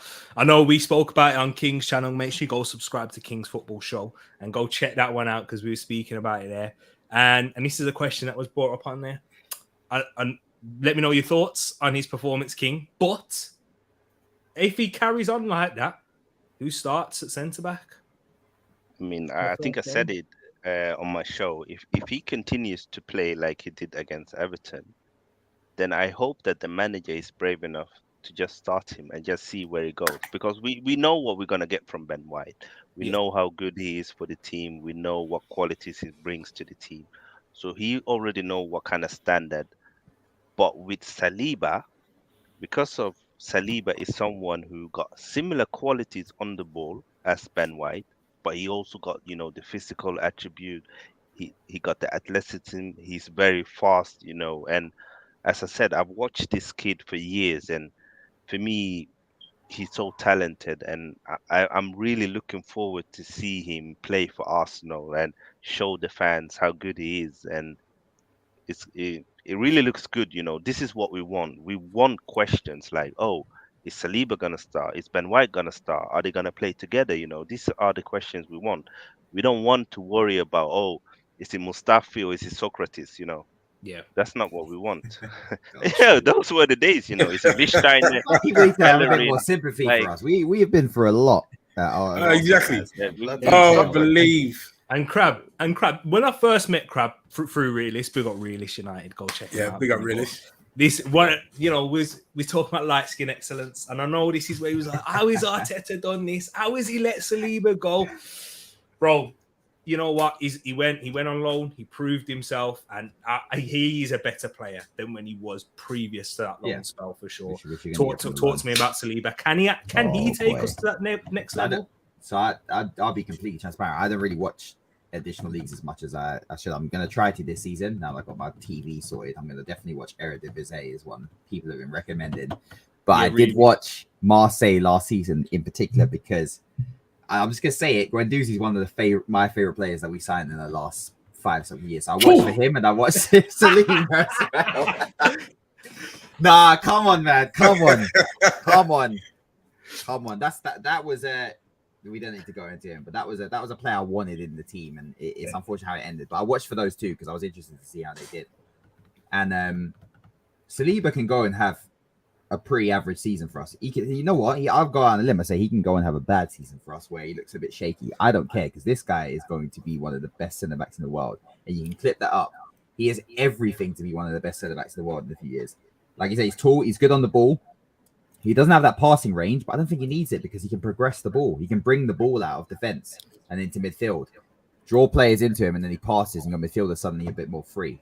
He's quality, man. Like I'm really happy with how he's looked in preseason in some of the games that I've seen from like some of the highlights. And I think just go and give him a start. And honestly, I'm not the biggest fan of Ben White, so I don't really know who he dropped, but it looks like it would either be Saliba or Ben White playing next to Gabriel, to be honest, which I think probably works. I wouldn't play Saliba and Ben White. I don't think that's the right combination. I think Saliba's a bit more passive and a bit more of a sweeper, and Gabriel is, Gabriel's the enforcer. He goes forward. He's a stopper. So you need someone who's gonna, sit back a bit. And I think, to be fair to Ben White, he does that. So yeah, I like Saliba, and I think that gives us free. Well, God, let's not mention Ben White. Let's say, okay, that gives us 3 options for centre back. And you got Rob Holding, who can come in and he can do a job for 2 games. Let's be honest. He can do a job for 1 or 2. But sometimes that's all we need. Sometimes that's all we need. Your fourth choice centre back when you're playing a back 2. Yeah. Why not? And then eventually we can get someone better or a young player coming through again. But I like Saliba, man. I'm happy. Sign that boy down to a 6-year contract right now with 100 million release clause, because I'm telling you for a fact, if he comes in and has a good season for us, Real Madrid, PSG, those teams are going to be all over it soon. So I think that's why they're trying to. Going to what you said, can you imagine if Gabriel, Saliba, and Ben White live up to their potential? Oh, yeah. That would be sick. It'd be unreal. And you to the point where you'd probably have no choice but to play a back 3 because they would. Don't say that whilst Moss is in the chat. Don't say that. Yeah, I know. But you know what I mean? Because I agree, Saliba is going to be a beast, whether it's for us or anybody else. He's going to be a beast. Gabriel is going to be up. He's going to be in the top elite centre backs in the world. And I genuinely think that thing out of his game. So yeah, that's the only negative I see in Gabriel's game. The crazy. But even Ben White, with how intelligent a footballer he is going to be at that up in them echelons of player. He's got to be a bit more defense minded. Yeah, and he's smart enough to do that. He's smart enough to do that. He's a smart player. I agree with that. Yeah, he almost plays a bit like a midfielder in certain instances, playing at centre back. That's it, man. And then Saliba's just got a bit of both. He's just that guy's just hit. You know what, Saliba? He's got, and I think he's got it more than both too. It's just I'm old school. I just want my defenders first and foremost have that 6th sense, and he's got that. I see that in him already. He's got that 6th sense for when there's danger, which for me Ben White is missing. Gabriel has a little bit of it. But I think Gabriel is the leader in the back. He's there for the offside trap. He's there to keep everyone in line. He can't be doing that, and also tracking runs as well as much as everyone else.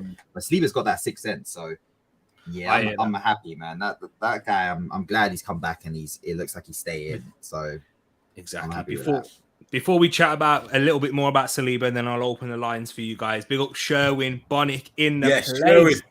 Nice to see you. First time in the chat from checking in from Costa Rica. Hope you're keeping well with Joel Campbell. Jeez, remember? Big up Joel Campbell. Yeah, you remember Joel Campbell? Yes. Another one Wenger through to the curb. Exactly. Sherwin, I might just have to call you Joel Campbell from now on. Exactly. If you don't mind. Absolutely. Big up Sherwin. And Sherwin's also saying Saliba and Gabriel partnership looking convincing. Yep. Big up Renat in the place as well, saying he's the best now. Ben White, may Affy start with right back with Tommy Yasu as he's not fully fit yet. Yeah, that's true. That could be the case. We've seen him play right back on the odd occasion. And yeah, definitely Campbell. Has Ben White ever played DM? Ben White has played DM. Yeah, he played it for Leeds as well. And he played it for Brighton. Yeah. He's played DM for Brighton. Okay. Initially, they played him in a back four. It didn't quite work in what Graham Potter wanted. Shifted him into midfield and then shifted him into the right side centre back. So he has played there.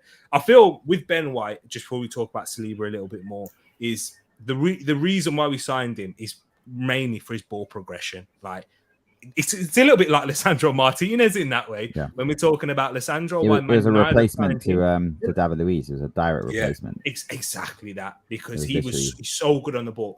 We've seen it. I remember this game in particular, Watford. He was excellent at progressing the ball, and he actually won it back up high, which allowed Emile Smith-Rowe to score.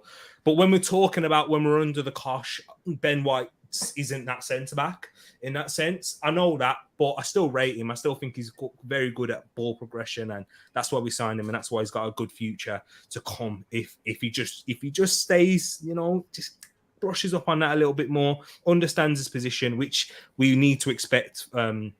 We need to remember he's young. Centre backs don't peak until their late 20s, so maybe he can brush up on that. And we've seen it with John Stones. Hopefully, he can have that. But that's a lot.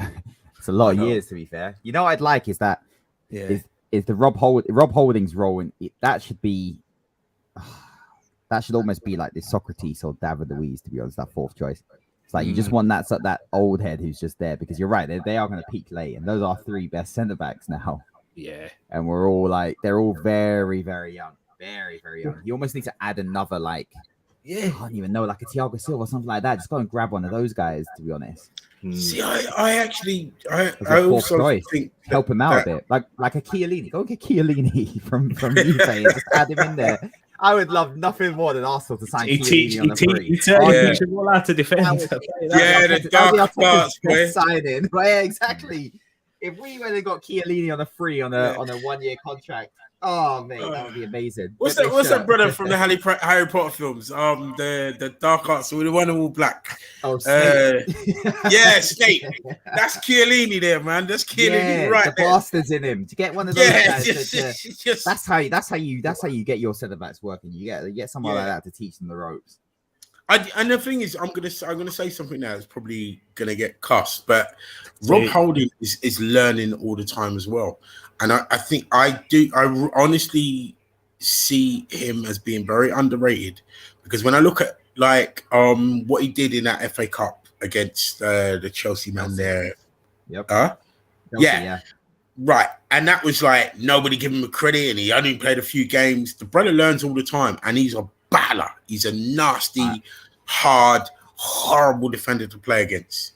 And if he learns as well, because remember, how is he 28? People talk about how they are now, as if that's how they're always going to be. These brothers can learn. These brothers can learn from each other and improve and improve and improve. And I think we have arguably, outside of the top two, the four best centre back units in the Premier League. Ooh. Potentially. We'll see. Liverpool. Well, guys, if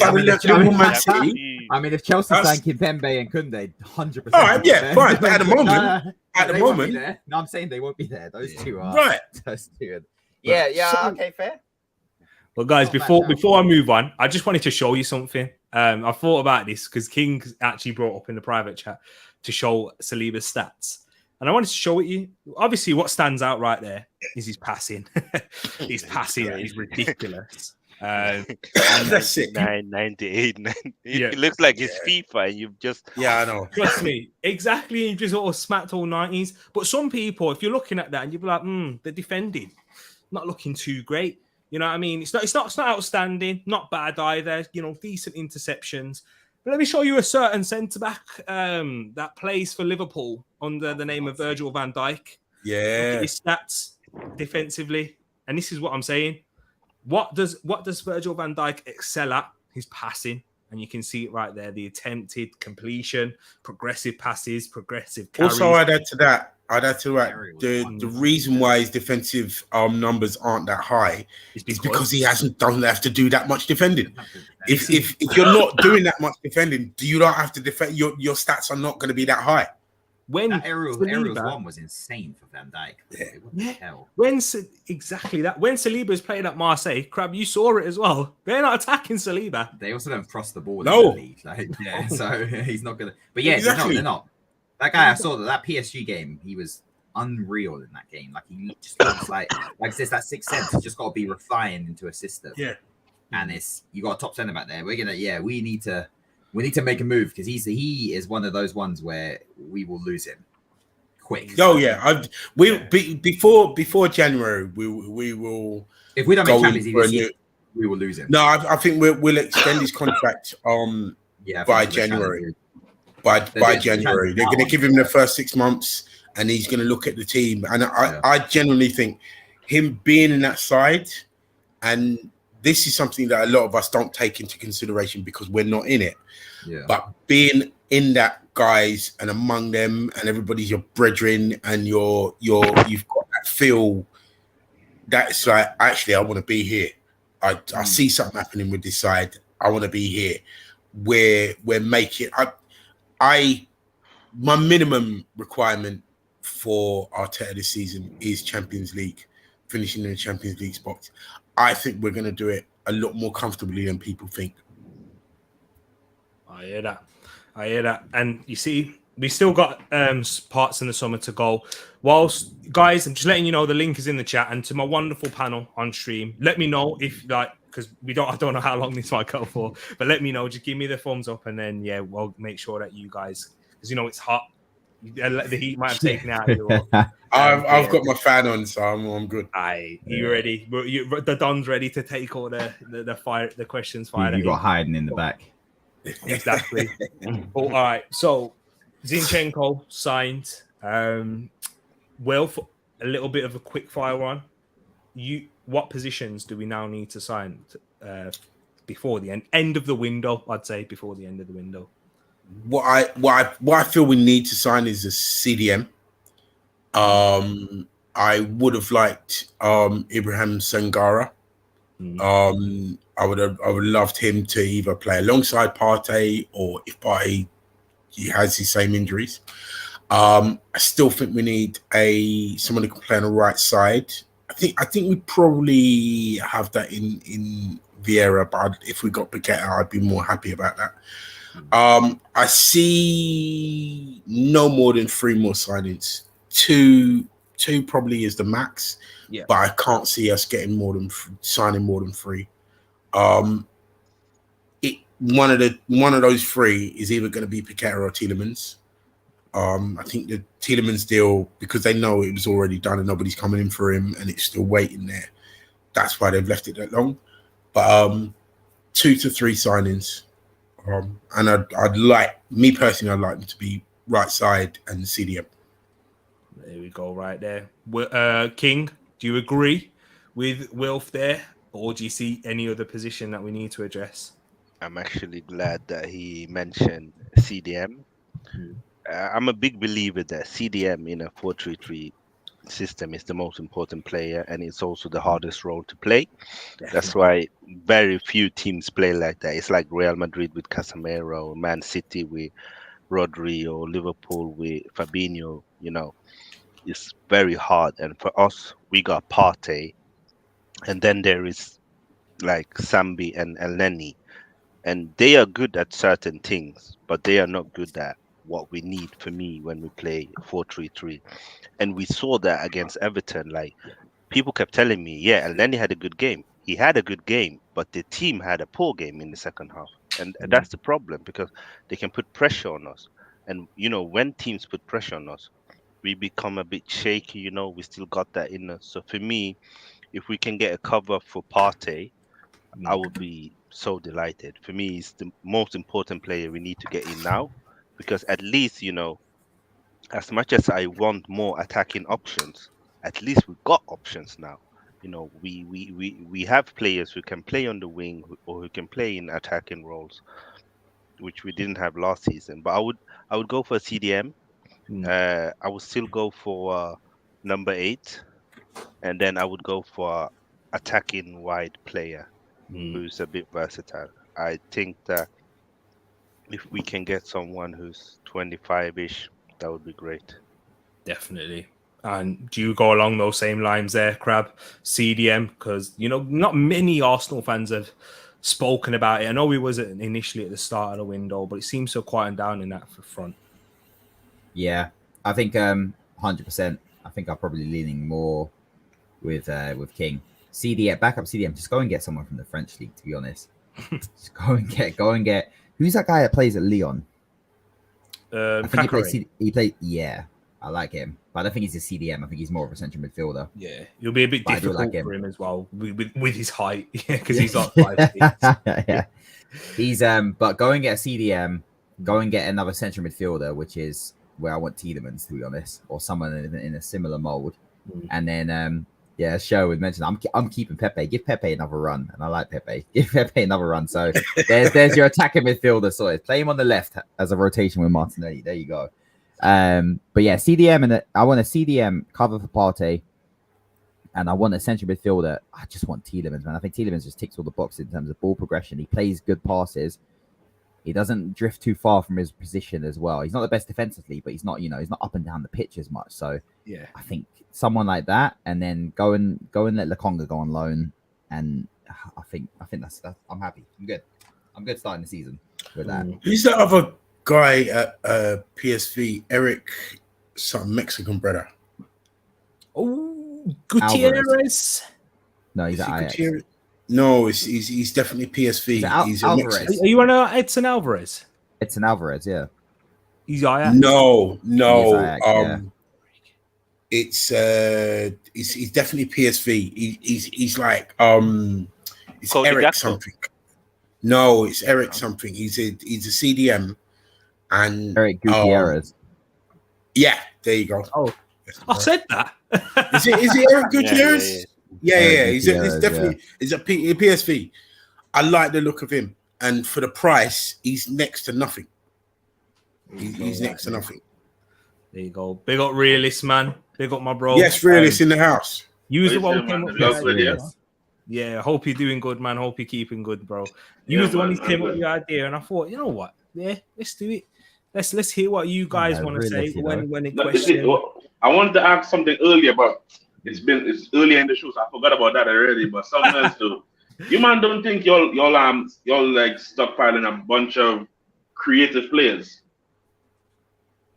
But why not?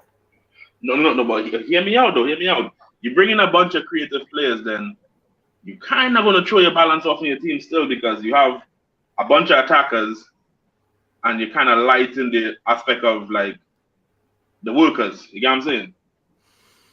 I think the attacking players are workers, though. A lot. Yeah, of them I was going to say the same thing. Hard. They're not like old-fashioned attackers in attacking midfield or wingers. Our wingers work extremely hard, like Saka, Martinelli, ESR. I think the reason why Arteta really liked Emile Smith Rowe and played him over Martinelli is because he actually gave him better defensive discipline when off the ball and working in that sense. So, and Zinchenko, we know he'll give that as well. And the certain type of profile we're looking at.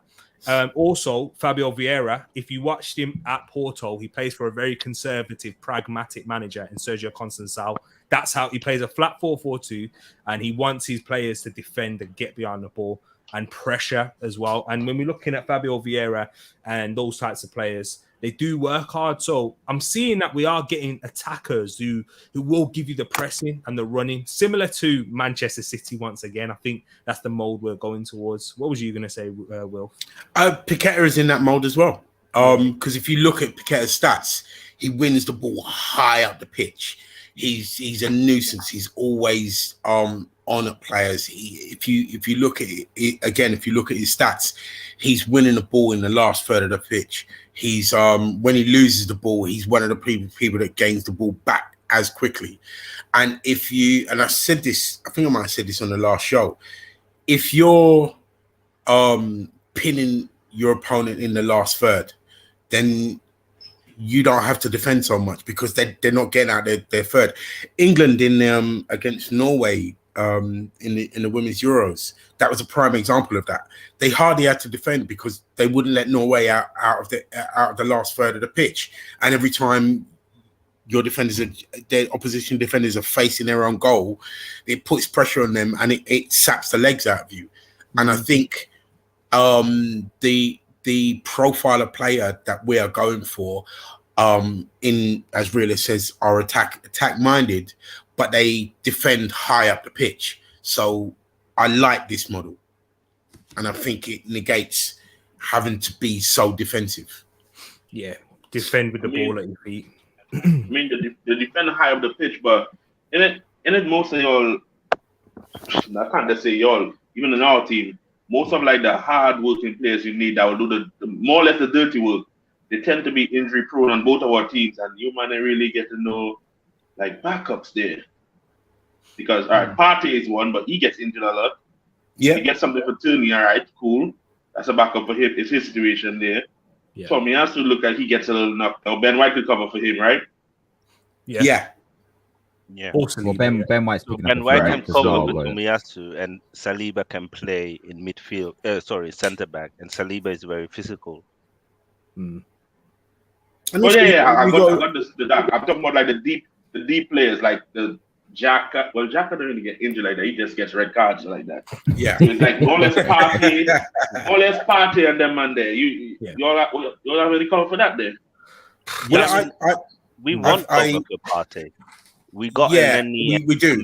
I would love to have a cover for Partey. Honestly, I would. All right, and then he's cool. Okay, nah, he ain't cool. Obviously, you want to upgrade on these man. I actually think the likes of Partey and then Partey and Tomiyasu. Tomiyasu being this his second season now, and his body will, because he held up pretty well for most of the season.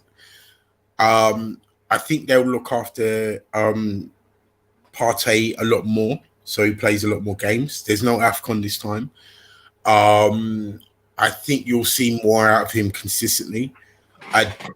Tommy's injury record doesn't bother me because, as I said, he first season in the Prem, he did well, picked up a calf injury, and coming back from them. Well, if I can't lie to you, players come to England with no injury record, and as soon as they reach here, bare injury starts coming. Because of the high intensity of the football, because of the high intensity, the high physicality of the football.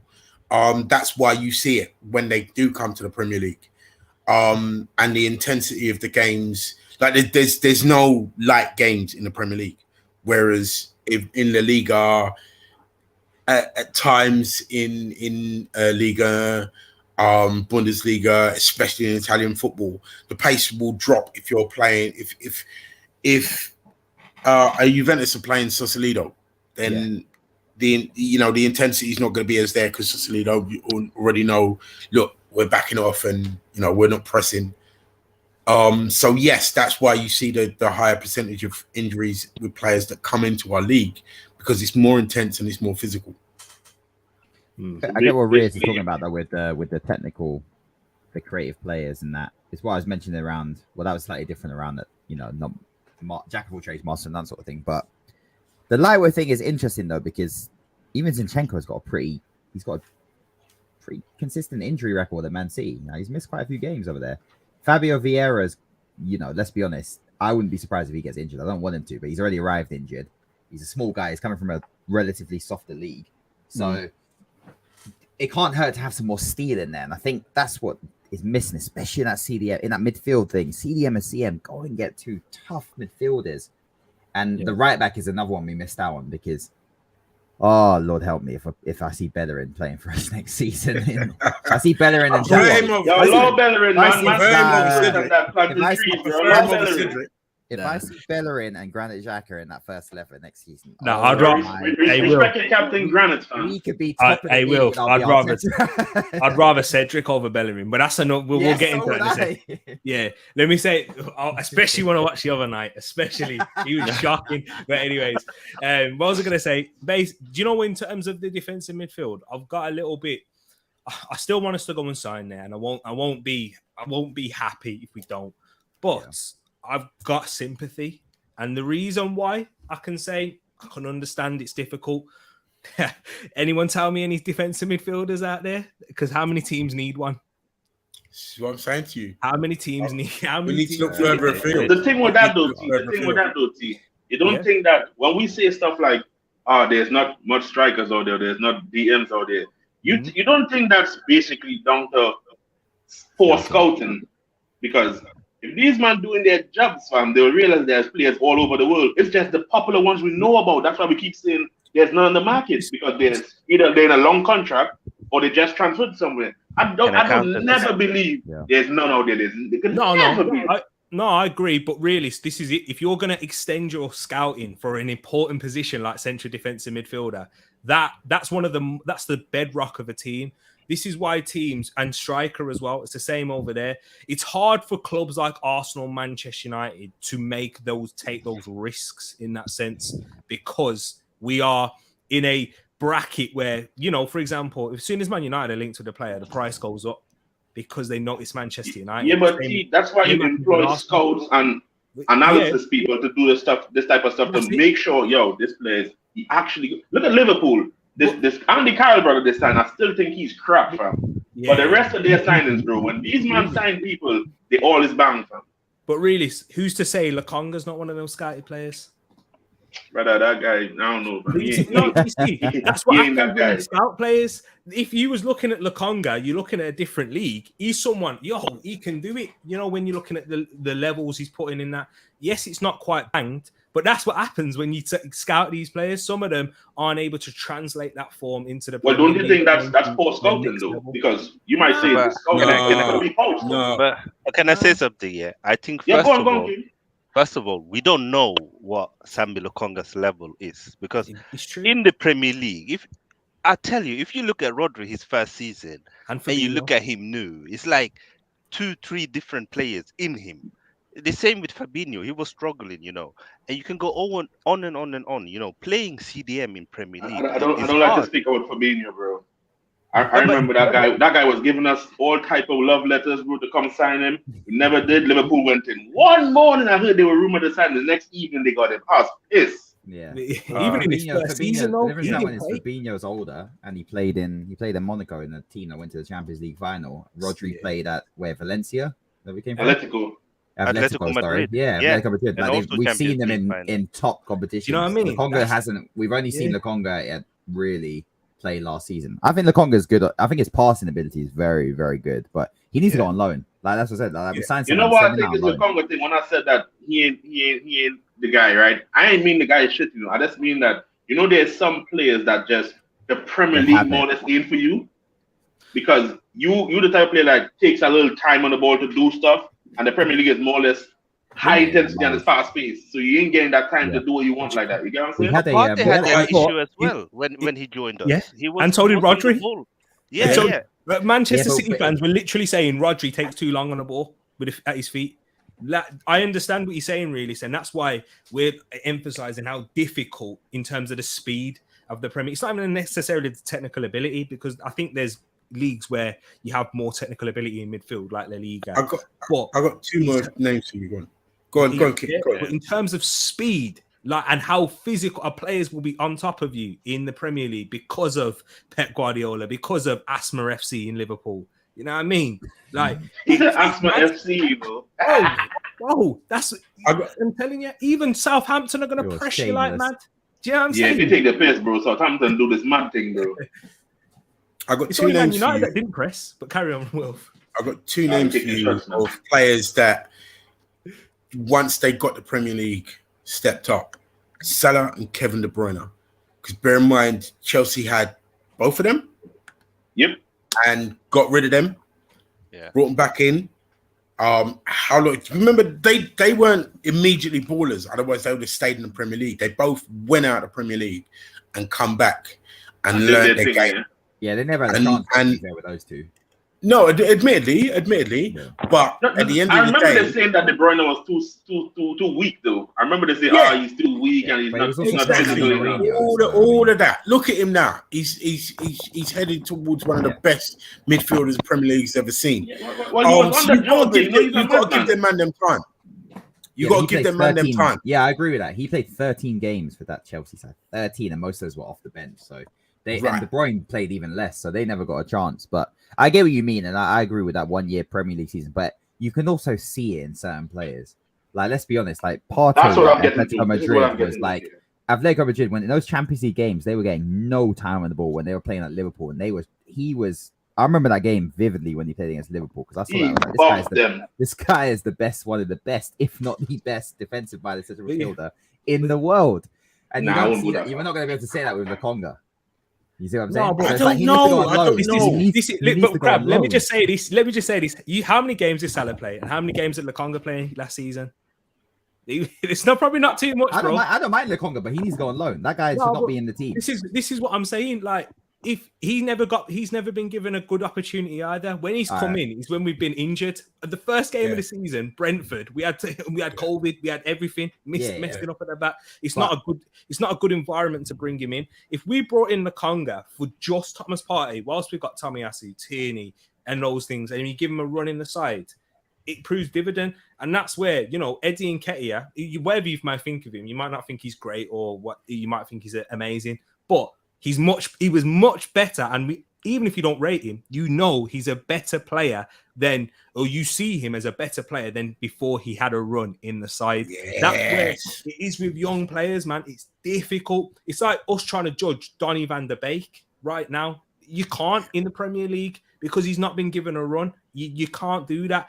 And I just think that's what it is with young players. The same will probably happen, with is it Dan Iqbal or James? No, bro. I've seen United fans losing their plots and saying, he's ready for the full team. These people are high, bro. Exactly. Because these men are doing drugs, fam. And when Lokonga played his first game, I was hearing, get Xhaka out now. Well, it's Xhaka, so yeah. But no, I know what you mean, yeah. Sorry, I just can't justify that guy starting over anyone. I just can't. It's difficult. But I remember, and also you got to take in consideration, like Vincent Kompany said, this brother's going to be a frigging baller. Yeah, Vincent Kompany knows what he sees. You know what I mean? He had him there at was it Anderlecht? Right. But when you hear a man like that talking about him, I'm thinking, and they're seeing him day in, day out on the training field, blah blah, whatever. A couple of years ago, I'm believing what their man see in the potential. I think Lokonga is going to be a beast for us eventually. I don't think he's not in the same vein as Nuno, who needs to go out on a loan. I think Lokonga around the midfielders that he needs to be like or to improve to. Being around Partey in the training thing, in training daily and day out, being around them other defenders will help him to grow. And I think we're too harsh. This is his first full season in Premier League. And how old is he? He's not 20. He's 19 or something, or 20. Right. 21. And you're expecting him to be Partey's level now, and Partey's like 26, 27. Nah, I don't expect him to be that. 28. Sorry, but so there's there's 7, 8 years. You know what it is the difference is I get what you mean. The difference is two things here. One is we all agree that players need to be given a chance in terms of game time and also just generally time wherever league they go. But more importantly, the Premier League, just because of how quick it is and how different it is to all those other leagues. Those other leagues are way more similar to each other than the Premier League because of how physical and how quick it is here. So that's one. But then there are players who you see it doesn't matter how old they are, you see them in one game or two games and you go, this guy has potential, but we know he's going to be Martinelli is a prime example. We saw him in those European games. Was like that. Thank you. I was about to mention him, and I thought I was going to get cussed out. But He you know for a fact, was. Guendouzi, and any rival fan will tell you we fucked up with the Guendouzi. No, he fucked up. He fucked up. That's the difference. That's what they're telling you. Before we get into it, Crab, let me bring up my brother M, because he's been sat here patiently waiting. Guendouzi was so good. How you doing, my bro M? Are you there? M gone to sleep. Yeah, I'm there. Thank you for having me, bro. No worries, man. No worries. Yeah, man. Can you hear me? We'll get back into that, Crab. But what did you want to say, M? Yeah, I was just gonna say on the whole Lokonga thing. I think he needs a loan. I think that's what he needs. Not any loan. I think he needs a loan to a Premier League side to see what he can do in the Premier League, and if he's. Because we did pay a decent fee for him. I think it was roughly around 7 million we paid for him. So we did spend quite a bit of money on him. So we need some of that money. Yeah. Next season, can I ask you something? if he doesn't go out on loan and we just stick him into the deep end again, then it's and then everyone's gonna get onto him. Like Arsenal fans can get onto any player. So. Yeah. Can I ask you something, Em? In regards to that, in October we got six Premier League games. In August, I think we got to have 5 Premier League games or something like that, and we also got a lot of Europa League games. Do you not think that if he plays the Europa League, he plays the Carabao Cup, and when we have like 2-3 Premier League games in a week, he jumps in one of those games? Do you not think that's better, and he learns the system that the manager wants to play, and then maybe after in January, if we're not in these tournaments again, then he can go along, similar to what was it Balogun did last season? Yeah. What's your thoughts on that? Can I go there? Yeah, that's a good point, but I think what a loan would do will give him Premier League experience. So when he comes back next season, he can just walk into the midfield. Not walk into the midfield because we're assuming we'll get Tillemans or someone better.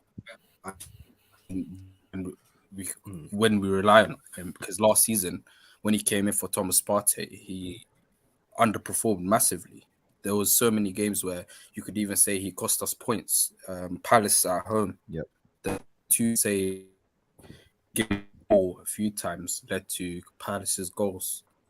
So it's a difficult one with Lokonga. I think he's different to Tavares, where Tavares is just absolute rubbish, where Lokonga there's a bit of talent there. Do you see? I hit your point, and if we was to go out on loan, I would want it to be in a Premier League club, but I kind of lean towards the side of King in that way, because with young players, they are going to drop you points, and we shouldn't.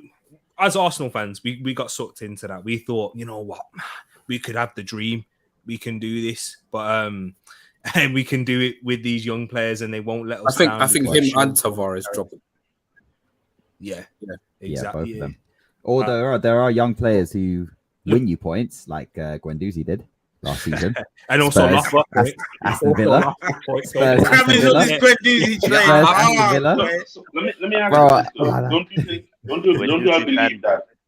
Don't you believe that loading the player out when he's younger and let him get that experience? Because I hear what King's saying, but if you have him there, he's playing few and far games than if he goes on loan to a team where he can guarantee to get more experience. So when he comes back, he's more experienced in the league. He understands the physicality he has to deal with. So when the manager calls him and he needs him to come do something, he can step up to the plate. You don't think that's better off instead of waiting until January? Most teams don't really want to mess what they have going to bring someone else in. It's true. I'm not saying that I wouldn't like him going out on loan. Sorry, go on, Wolf. I'm not saying I wouldn't like for him to go out on loan. And I'd love him to go to a Premier League side. But I think Tavares, he is more in need of a loan than Lokonga. That's what I'm saying. He's in more need of a loan. I no doubt that Lukonga going along would benefit him, and especially to the Premier League side. I'm not arguing about that, but I don't think he desperately need one. I don't Am I think wrong he's to ever say played. G, that before we had all the injuries and he was playing in the 8th role last season, he actually looked decent. Like people were telling me that, oh, this is Sambi, he looks good. He should start for Arsenal. It wasn't until Tierney and Partey got injured and he was playing alone in that 6th role, and there was no balance. Tavares was just bombing up, and then Cedric was bombing up. Maybe that is the reason why they don't want to loan him out. Maybe he's shown them something in training and in those games where they feel like, what, it's better for you to be here because you're gonna get a lot of game time and we need you to learn the system as soon as possible. I don't know.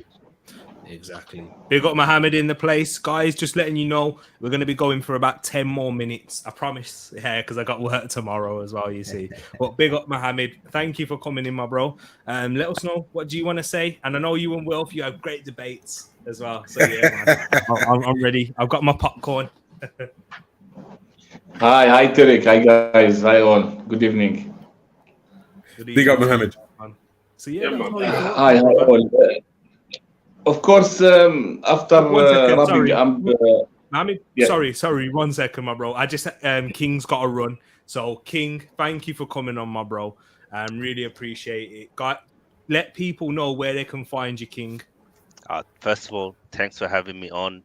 Big up the panel, the Don, Crab himself, big up all of you join now, you can find me on King's Football Show. I just started the channel yesterday and I'm so thankful, I got like 70 views on my first video with barely any promotion. So big up the community as well, Love for that, man.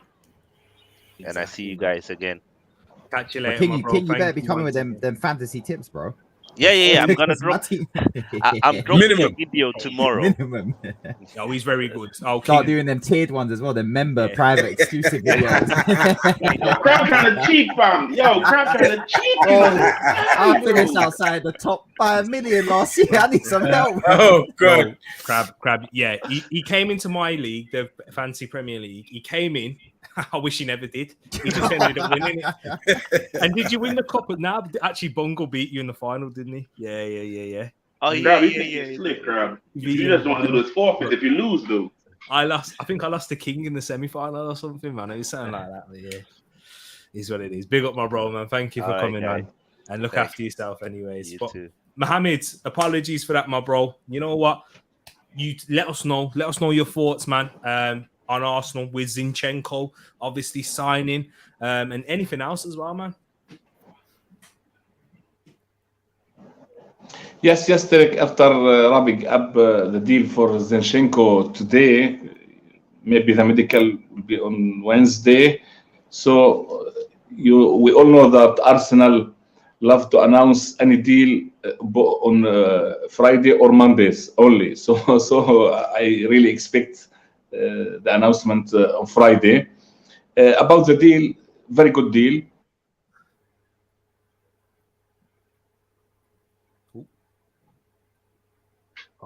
It's frozen there. Mohammed, can you hear us? I'm using Wolf's internet. What's going on here? Yeah. Some new one thing. Yeah. Mohammed, are you there? I don't know. He's just about to I swapped internet with him. That's what I'm saying. Your internet is really man, a dodgy BT box. Whilst Mohammed's whilst he's trying to regain his internet, was it about Zinchenko, your question? Because we spoke about it a lot then. Was it more to do with him in playing midfield? Or no, I get it. It's when King said Jesus going to score 20 goals. Brother, Ronaldo couldn't score 20 for us, fam. I'm not having that, bro. That guy is not scoring you, man, 20 goals in the league, bro. Burn that. Not happening. Not in this Premier League.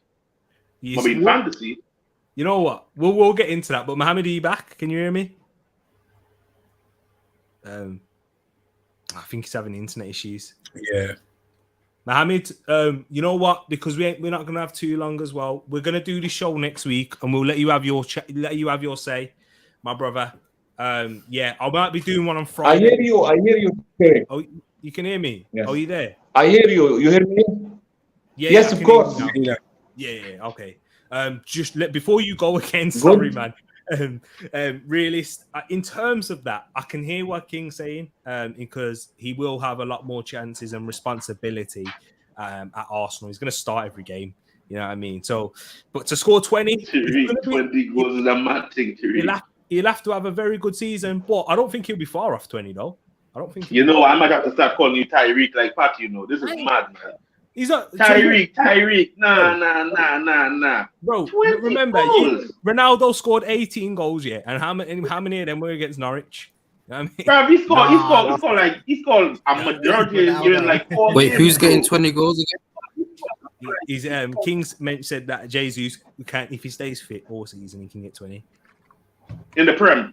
Put the context in it. Put the context. Wow. Yeah. The Prem. He said in the Prem. I mean, but listen, it's difficult for any striker nowadays to score 20 goals. Kane got 17, and everybody's going, "Oh, he's having a banging season and whatever." And he started off slow as ever. Did he score his first goal in like what, December?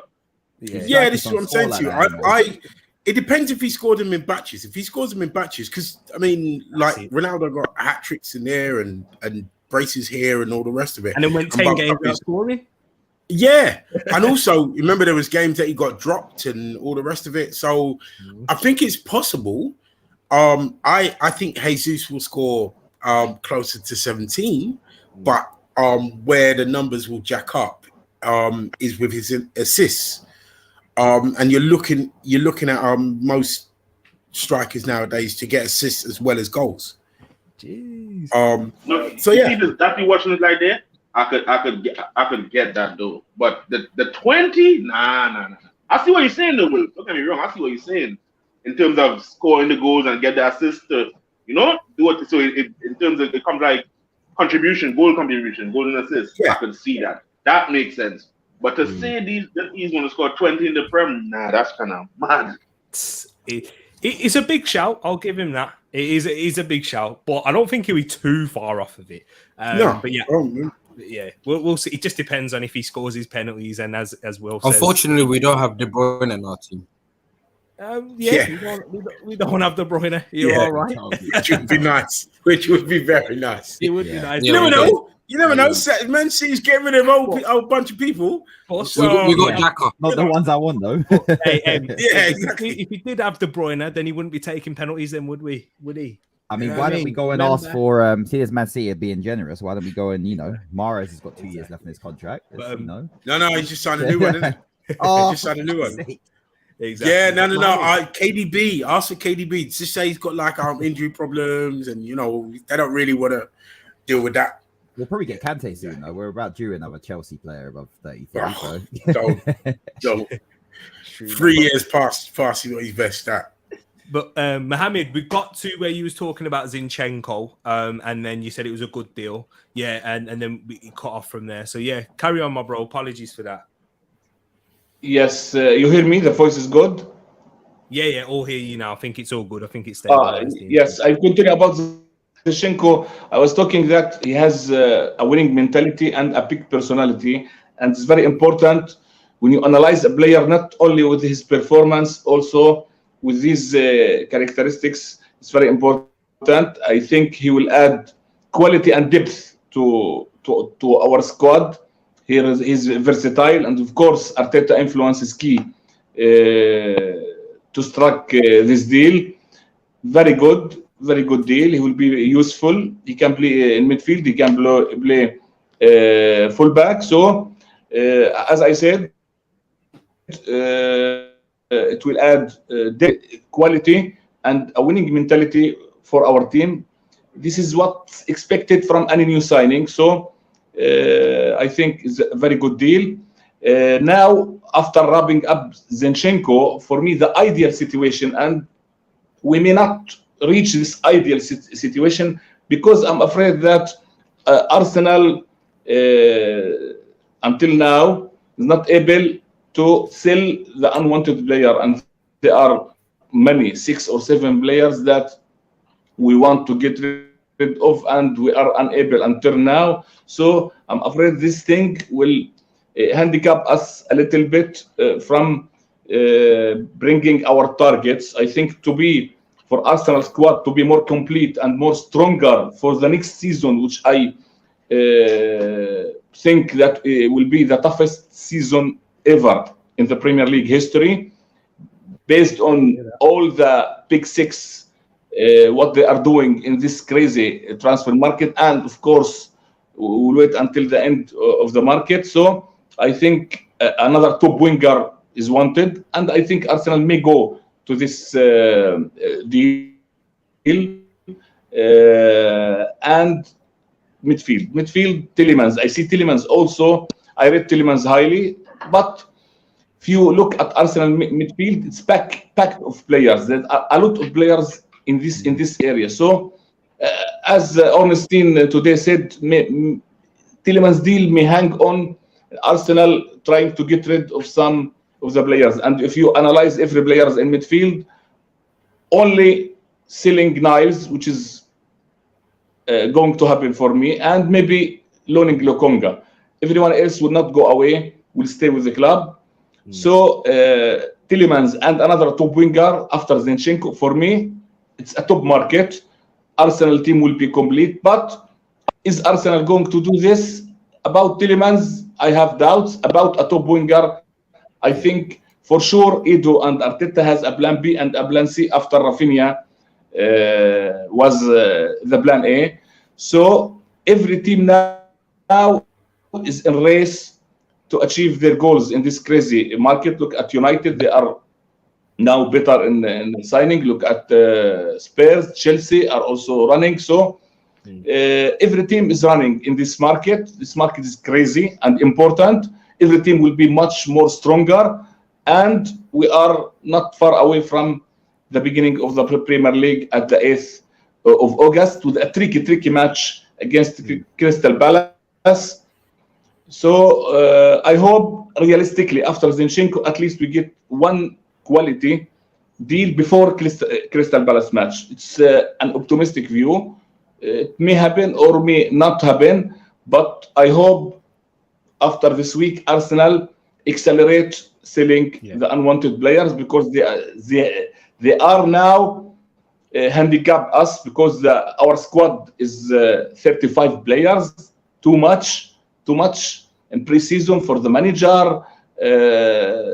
These players are not have their place in our squad. Also financially, the wage bill must be restructured again. So maybe as the things stand, Tereak guys, maybe at the second half of August, the last 2 weeks of the market, maybe these players will go out. And for me, it's not healthy situation to get rid of the unwanted player in the last week or the last two weeks of the market, because the squad needs to settle, and we don't want unhappy players to be out of the team. This is my quick view, Tereak. Yeah, man. Thank you very much for that, Mohammed. Just a quick fire question to you as well, because big up Denroy Campbell in the place. Thank you for joining in. And Manchester City fan as well. What would be your response to this one, Mohammed? Jesus, great player, but Zinchenko, not that guy. He's average. How would you reply to that? No, he's not average. For me, he's a very good player. He's the captain of Ukraine national team. He had very good matches with Ukraine till the last match against Wales, going to fight for the last card for the World Cup. His performance with Man City, I think, very good, solid player, intelligent player. I see him intelligent player. He plays as the book says. So in every position, in midfield or in fullback, he's a team player. This is very important for Arteta. He's a team player. He's a versatile. He has a big personality and a winning mentality. So I see him a good addition to the depth and to the quality of our squad, really. There you go. There you go, man. Big up yourself, Mohammed, and everyone else as well. We're gonna wrap it up here. It's been fantastic. We've been going for 2 hours. You know what I mean? Like I was saying, about an hour and a half, but you know these shows on this channel, it never is less than an hour. Unfortunately, I got late. Yeah, exactly. Can I quickly say something to Mohammed's point about the unwanted players? By definition, them being unwanted means they're going to be hard to sell. Yeah. But I think that's why, going back to the January transfer window, we did all our clearing out, the majority of our clearing out back then, and that's why the window is now we're going for players and not having to wait to get rid of other players. It's a bonus if we can, but we don't have to, because we must get rid of. I agree. No, I'm not saying that I'm saying we must bring them in, but the necessity to bring them in isn't the dependency on buying players, isn't on getting rid of players, because I see. But for me, Arsenal may end up not selling all the unwanted players. There are 6 or 7, maybe 4 will leave, maybe 4 or 5, maybe 1 or 2 will continue. These players, they don't have a future in Arteta plans, and also according to wage bill, we must get rid of these players so we can have a healthy squad. We know that Leno will leave. We know that Bellerin will leave. Niles, Pablo Mari, Torreira, Nelson, Pepe. But these players are on high wages, so it's very difficult to offload them. It's true. It is true. You know what, guys? We are going to wrap it up here. Just before I go, though, what season did Manchester City win the league when Fabian Delph was playing left back? Just so I can get my stats correct. Was it the 17-18 season or 18-19? 17-18, I think. Which it was the all or nothing one, wasn't it? Yeah, that one. If it's 17-18, Fabian Delph played 22 games in that season, whereas Zinchenko has played more than 22 games for Manchester City, and Zinchenko has played multiple positions as well. So, yeah, David, thank you for that. It was 17-18. Zinchenko is a better player than Fabian Delph, then, Roy. We can admit that. Because, Zinchenko would get in to for sure most teams in the Premier League. It's just a fact. He got into Man City on the odd occasion. Pep Guardiola trusted him in certain games. Wouldn't get in at Liverpool, and I think he'd get in at Chelsea. I think he would, and Chelsea's probably the third best team. He'd certainly get in at Spurs. You know what I mean? So he's a decent player. He's not as bad as as a lot of people, as people make out. But you know what? We're gonna wrap it up here. He's not bad. He's not bad. Yeah, exactly. He ain't bad at all. But we're gonna wrap it up here.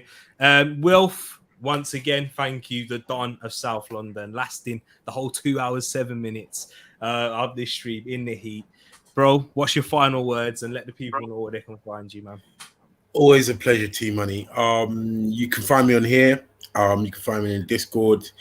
My final words, I'm so pumped for this. I'm so gassed, pumped, whatever you want to say, for this season coming.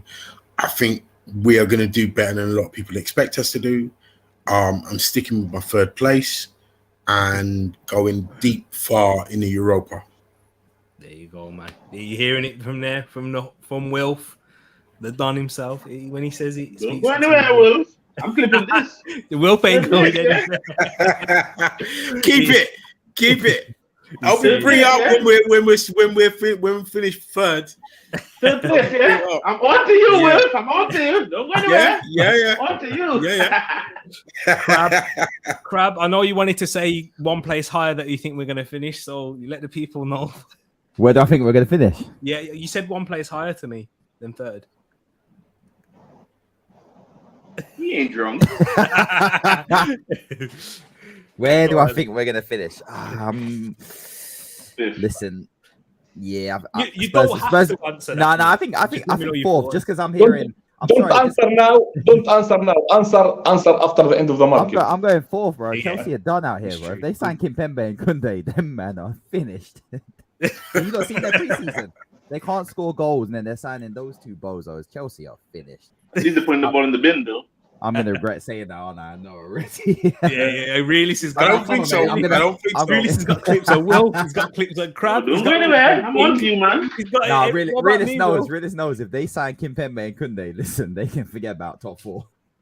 Tereak, you know me, bro. I support France to the end, but as soon as I see Kunde and Kimpembe playing, I turn the game off, bro. I can't stand these two clowns, bro. They stink, bro. Oh man. Really sitting on the fence again. No, I can't support those two men, bro. They man stink, bro. Oh man.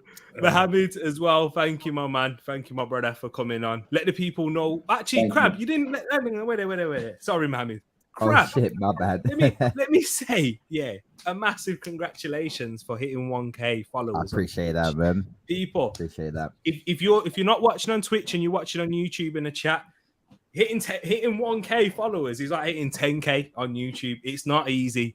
It's not easy at all. So big up, Crab, man, with all the hard work, determination you've been putting in, and the entertainment as well, man. Let the people know where they can find you. Listen, if you want to see a real process on Football Manager, just come on to.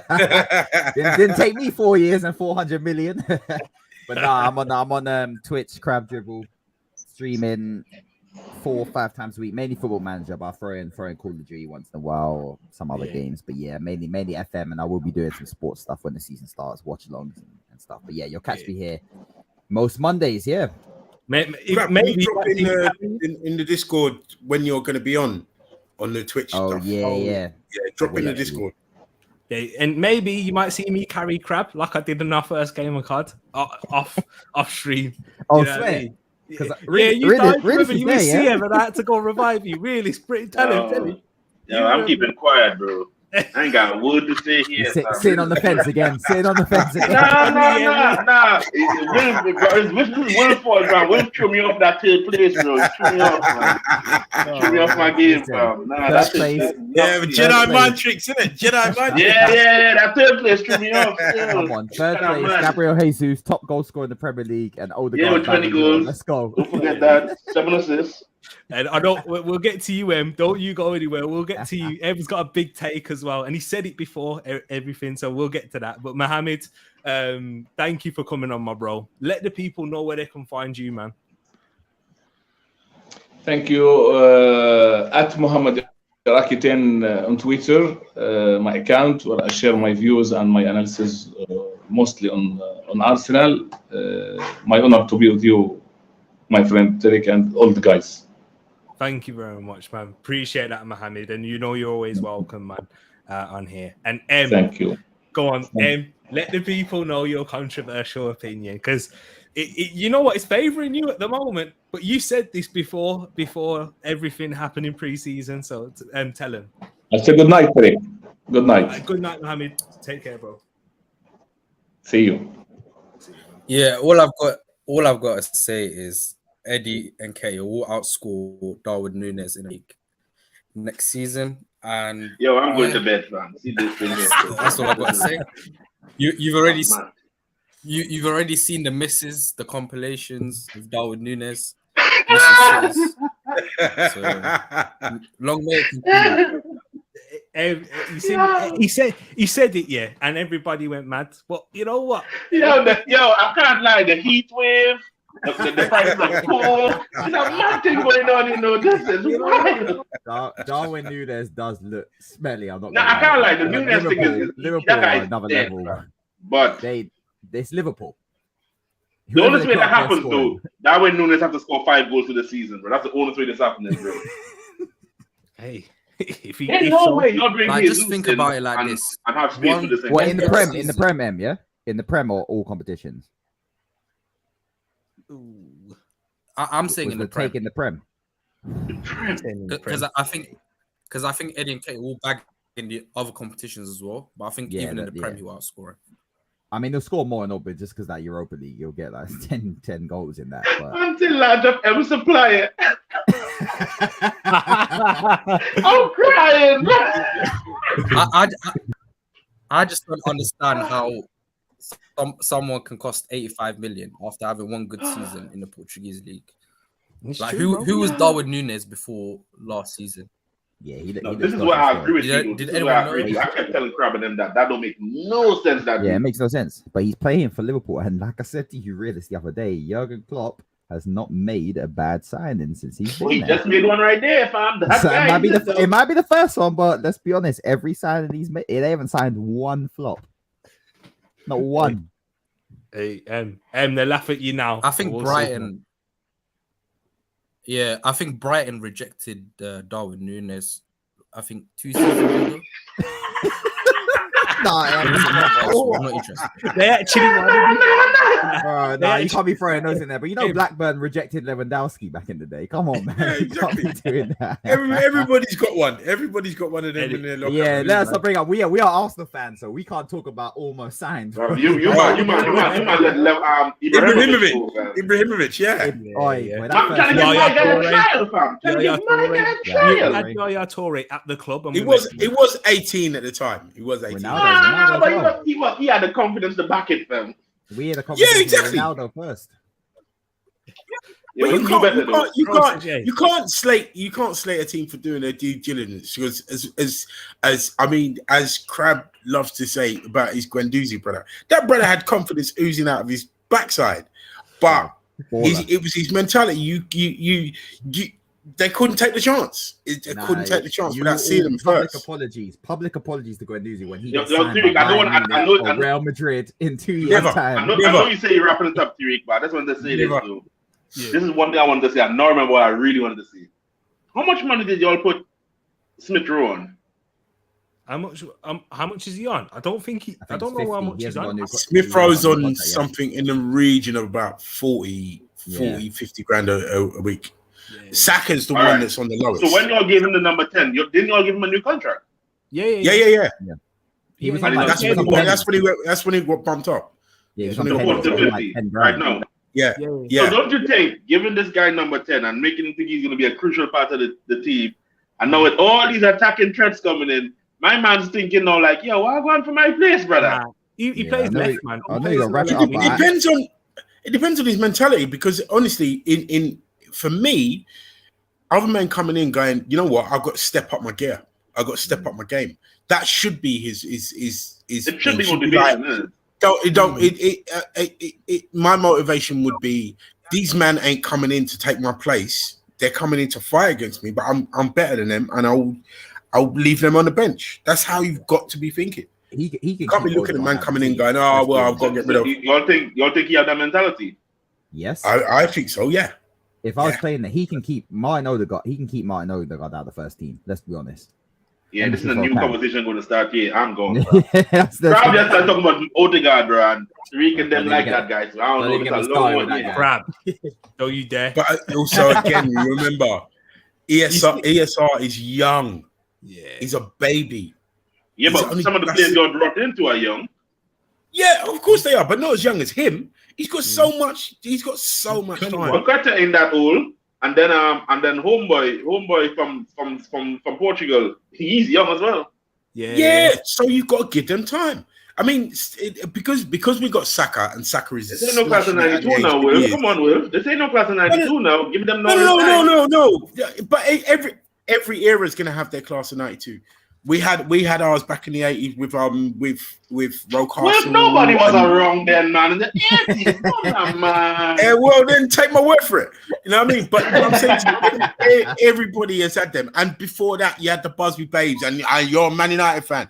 Every era has them. It's true. Yeah, every era has their class of 92. So why can't this be us? You understand? Yeah, but I hold on to one thing, though. Will said top third place. I know he's playing, but he can't be serious. I'm deadly serious. Are you serious? I'm deadly serious. You think Conte's here to play? Okay. You think Conte's here to play? Is top 4? No, not top 4. You say he needs to get Yorkshire should finish third, but realistically, it's top 4 or bust. Yeah. I think we're going to get top 3, top 4 minimum. But top 4 minimum, but top 3. I think we will get top 3.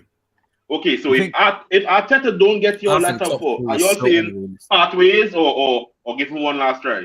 Depends on how that happens, because like we missed out on fourth by 2 points, 2 points, something like that. No, I understand. So it's in the context. If we're like sitting in sixth or we're like 9 points off the top four but finishing fifth, then yeah, we have to have a conversation. But if it's a point or goal difference or something, I'm not gonna sack him on that because we're being competitive.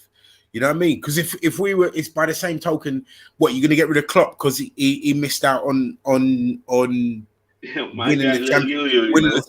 Well, no, but he missed out on winning the title. But that obviously was their aim. But he just missed out, so you're not going to sack him. It depends in the context of how he finishes, where he finishes. All right, we'll see. Right. Yo, people, I'm keeping receipts though. Hey, that's what I'm saying. And big up yourself, man. If you got anywhere that you want people to let you know where you're gonna be, bro, because I know you come on this channel, you come on the Gal's channel as well, bro. Yeah, you just find me on those two channels on Twitter. Yeah, no worries, man. Yeah. Stay away from that toxic place. But big up yourself, and thank you for coming on, bro. And really, my brother, no problem. You know, even though you're coming after my boys right now, in Arsenal. Nah, man. I want to win, though. Win that good, bro. I ain't letting that go. Bring it. I'm not letting that go, Will. Never. I will sign whatever you. I can't wait till the season finish and you might finish. You know what, Will? I'm not even waiting for the season to finish. I'm waiting to the point where I check it and it's mathematically impossible for you all to get third place. I'm on to you. What if we are? What if we are sitting There's a lot of what if, coulda, shoulda, woulda, maybe, but that's not happening. It's the same thing for you. Same thing for you. Bro, come on, Will. I'm that different type of fan, you know. You think I'm thinking that they're gonna win the league or come fourth or something? I know you don't think that. I am on to you. Third place. Bring it. I will take all the smoke. I will take all the smoke. You finna get it, don't worry. Don't go anywhere. I'll be right here. Make up yourself, realist, man. Thank you for coming on, bro. Love my guy. Remembering this. You know what I mean? Hey, I'm ready. I'm backing you up. Don't worry. But really, let the people know. Let the people know where they can find you, man. And big up yourself. Yeah, people, I'm on Twitch still. Realist_United. Come over there, man. If you love banter and stuff like that, come on there, man. He's got a football manager, watch along, all type of stuff we do there. Basically, football stuff. To be honest, anything to do with football, we're there. When are you doing the quiz? I need to get Will for this quiz now. I'll lose his head, bro. But no more. Like, do some. This guy, he does his quiz and all of his. Will. Am I wrong, Will? These man want me to do a quiz from 2010 all of his questions. All of his questions are before the 90s. This guy's trying to convince. This guy really tries to convince me that he was watching Serie A football at 3 years old. Talking about he remembers all of these players from the 91 and 92 season. I'm like, bro, you were 3. What are you talking about? I wasn't even in my dad's nuts, man. And then fine. Will was just talking about the 80s, man. Wait, what? Yeah, bro, just give Wolf the trophy now if you're gonna do your quiz, bro. Nah, bro. Wolf ain't winning, bro. I'm on to it. He ain't winning, bro. After he said take the place, I know Wolf ain't winning. Will, imagine, he's doing a quiz. I'm having to answer questions on Eusebio. Yeah. You're kidding me. You know what I mean? I still won. I don't know how Tereak won, bro. Tereak did that mad thing. I don't know how he won, bro. It's cheat proof as well. You can't cheat. We just got one of them quizzes from the Mirror from the 90s, bro. He's got one of those ones. Really? You know, them old 442 magazines. Yeah, innit? Yeah. Win a signed shirt, one of them quizzes. Yeah, win a signed shirt of Andre Cancel. I'm going to ask him, I'll tell you for the school against I know, I ask questions like that. Baller. Nah, big up. Really. Nah, he was a baller. He was a baller. Yeah, he was still. He was. But now, big up everyone. Thank you so much for the love and support you guys show. Once again, we've been going for nearly 2.5 hours on this hot Monday night. But guys, thank you so much. Big up everyone in the chat right now. Everyone who's new, Yeah, thank big you up for the chat, man. subscribing, and everyone who's throwing banter. I know, like, I'm just bringing this one up here. It literally just caught my eye. Arsenal are in the bin. Pick up yourself, and everyone, even if you're throwing hate, love, anything, I don't care. You know what I mean? I love it. So now, I really appreciate you all. So does it mean top bins? Yeah, It means top bins. Yeah. Ah, okay, Nah, bottom. You see that one where Kai Havertz scored in over Oh just the my other day? God. That one. Oh, I'm here for the downfall of Chelsea. Oh, I'm man. here for it. Oh. People, love praying. to you all. We are out. Peace.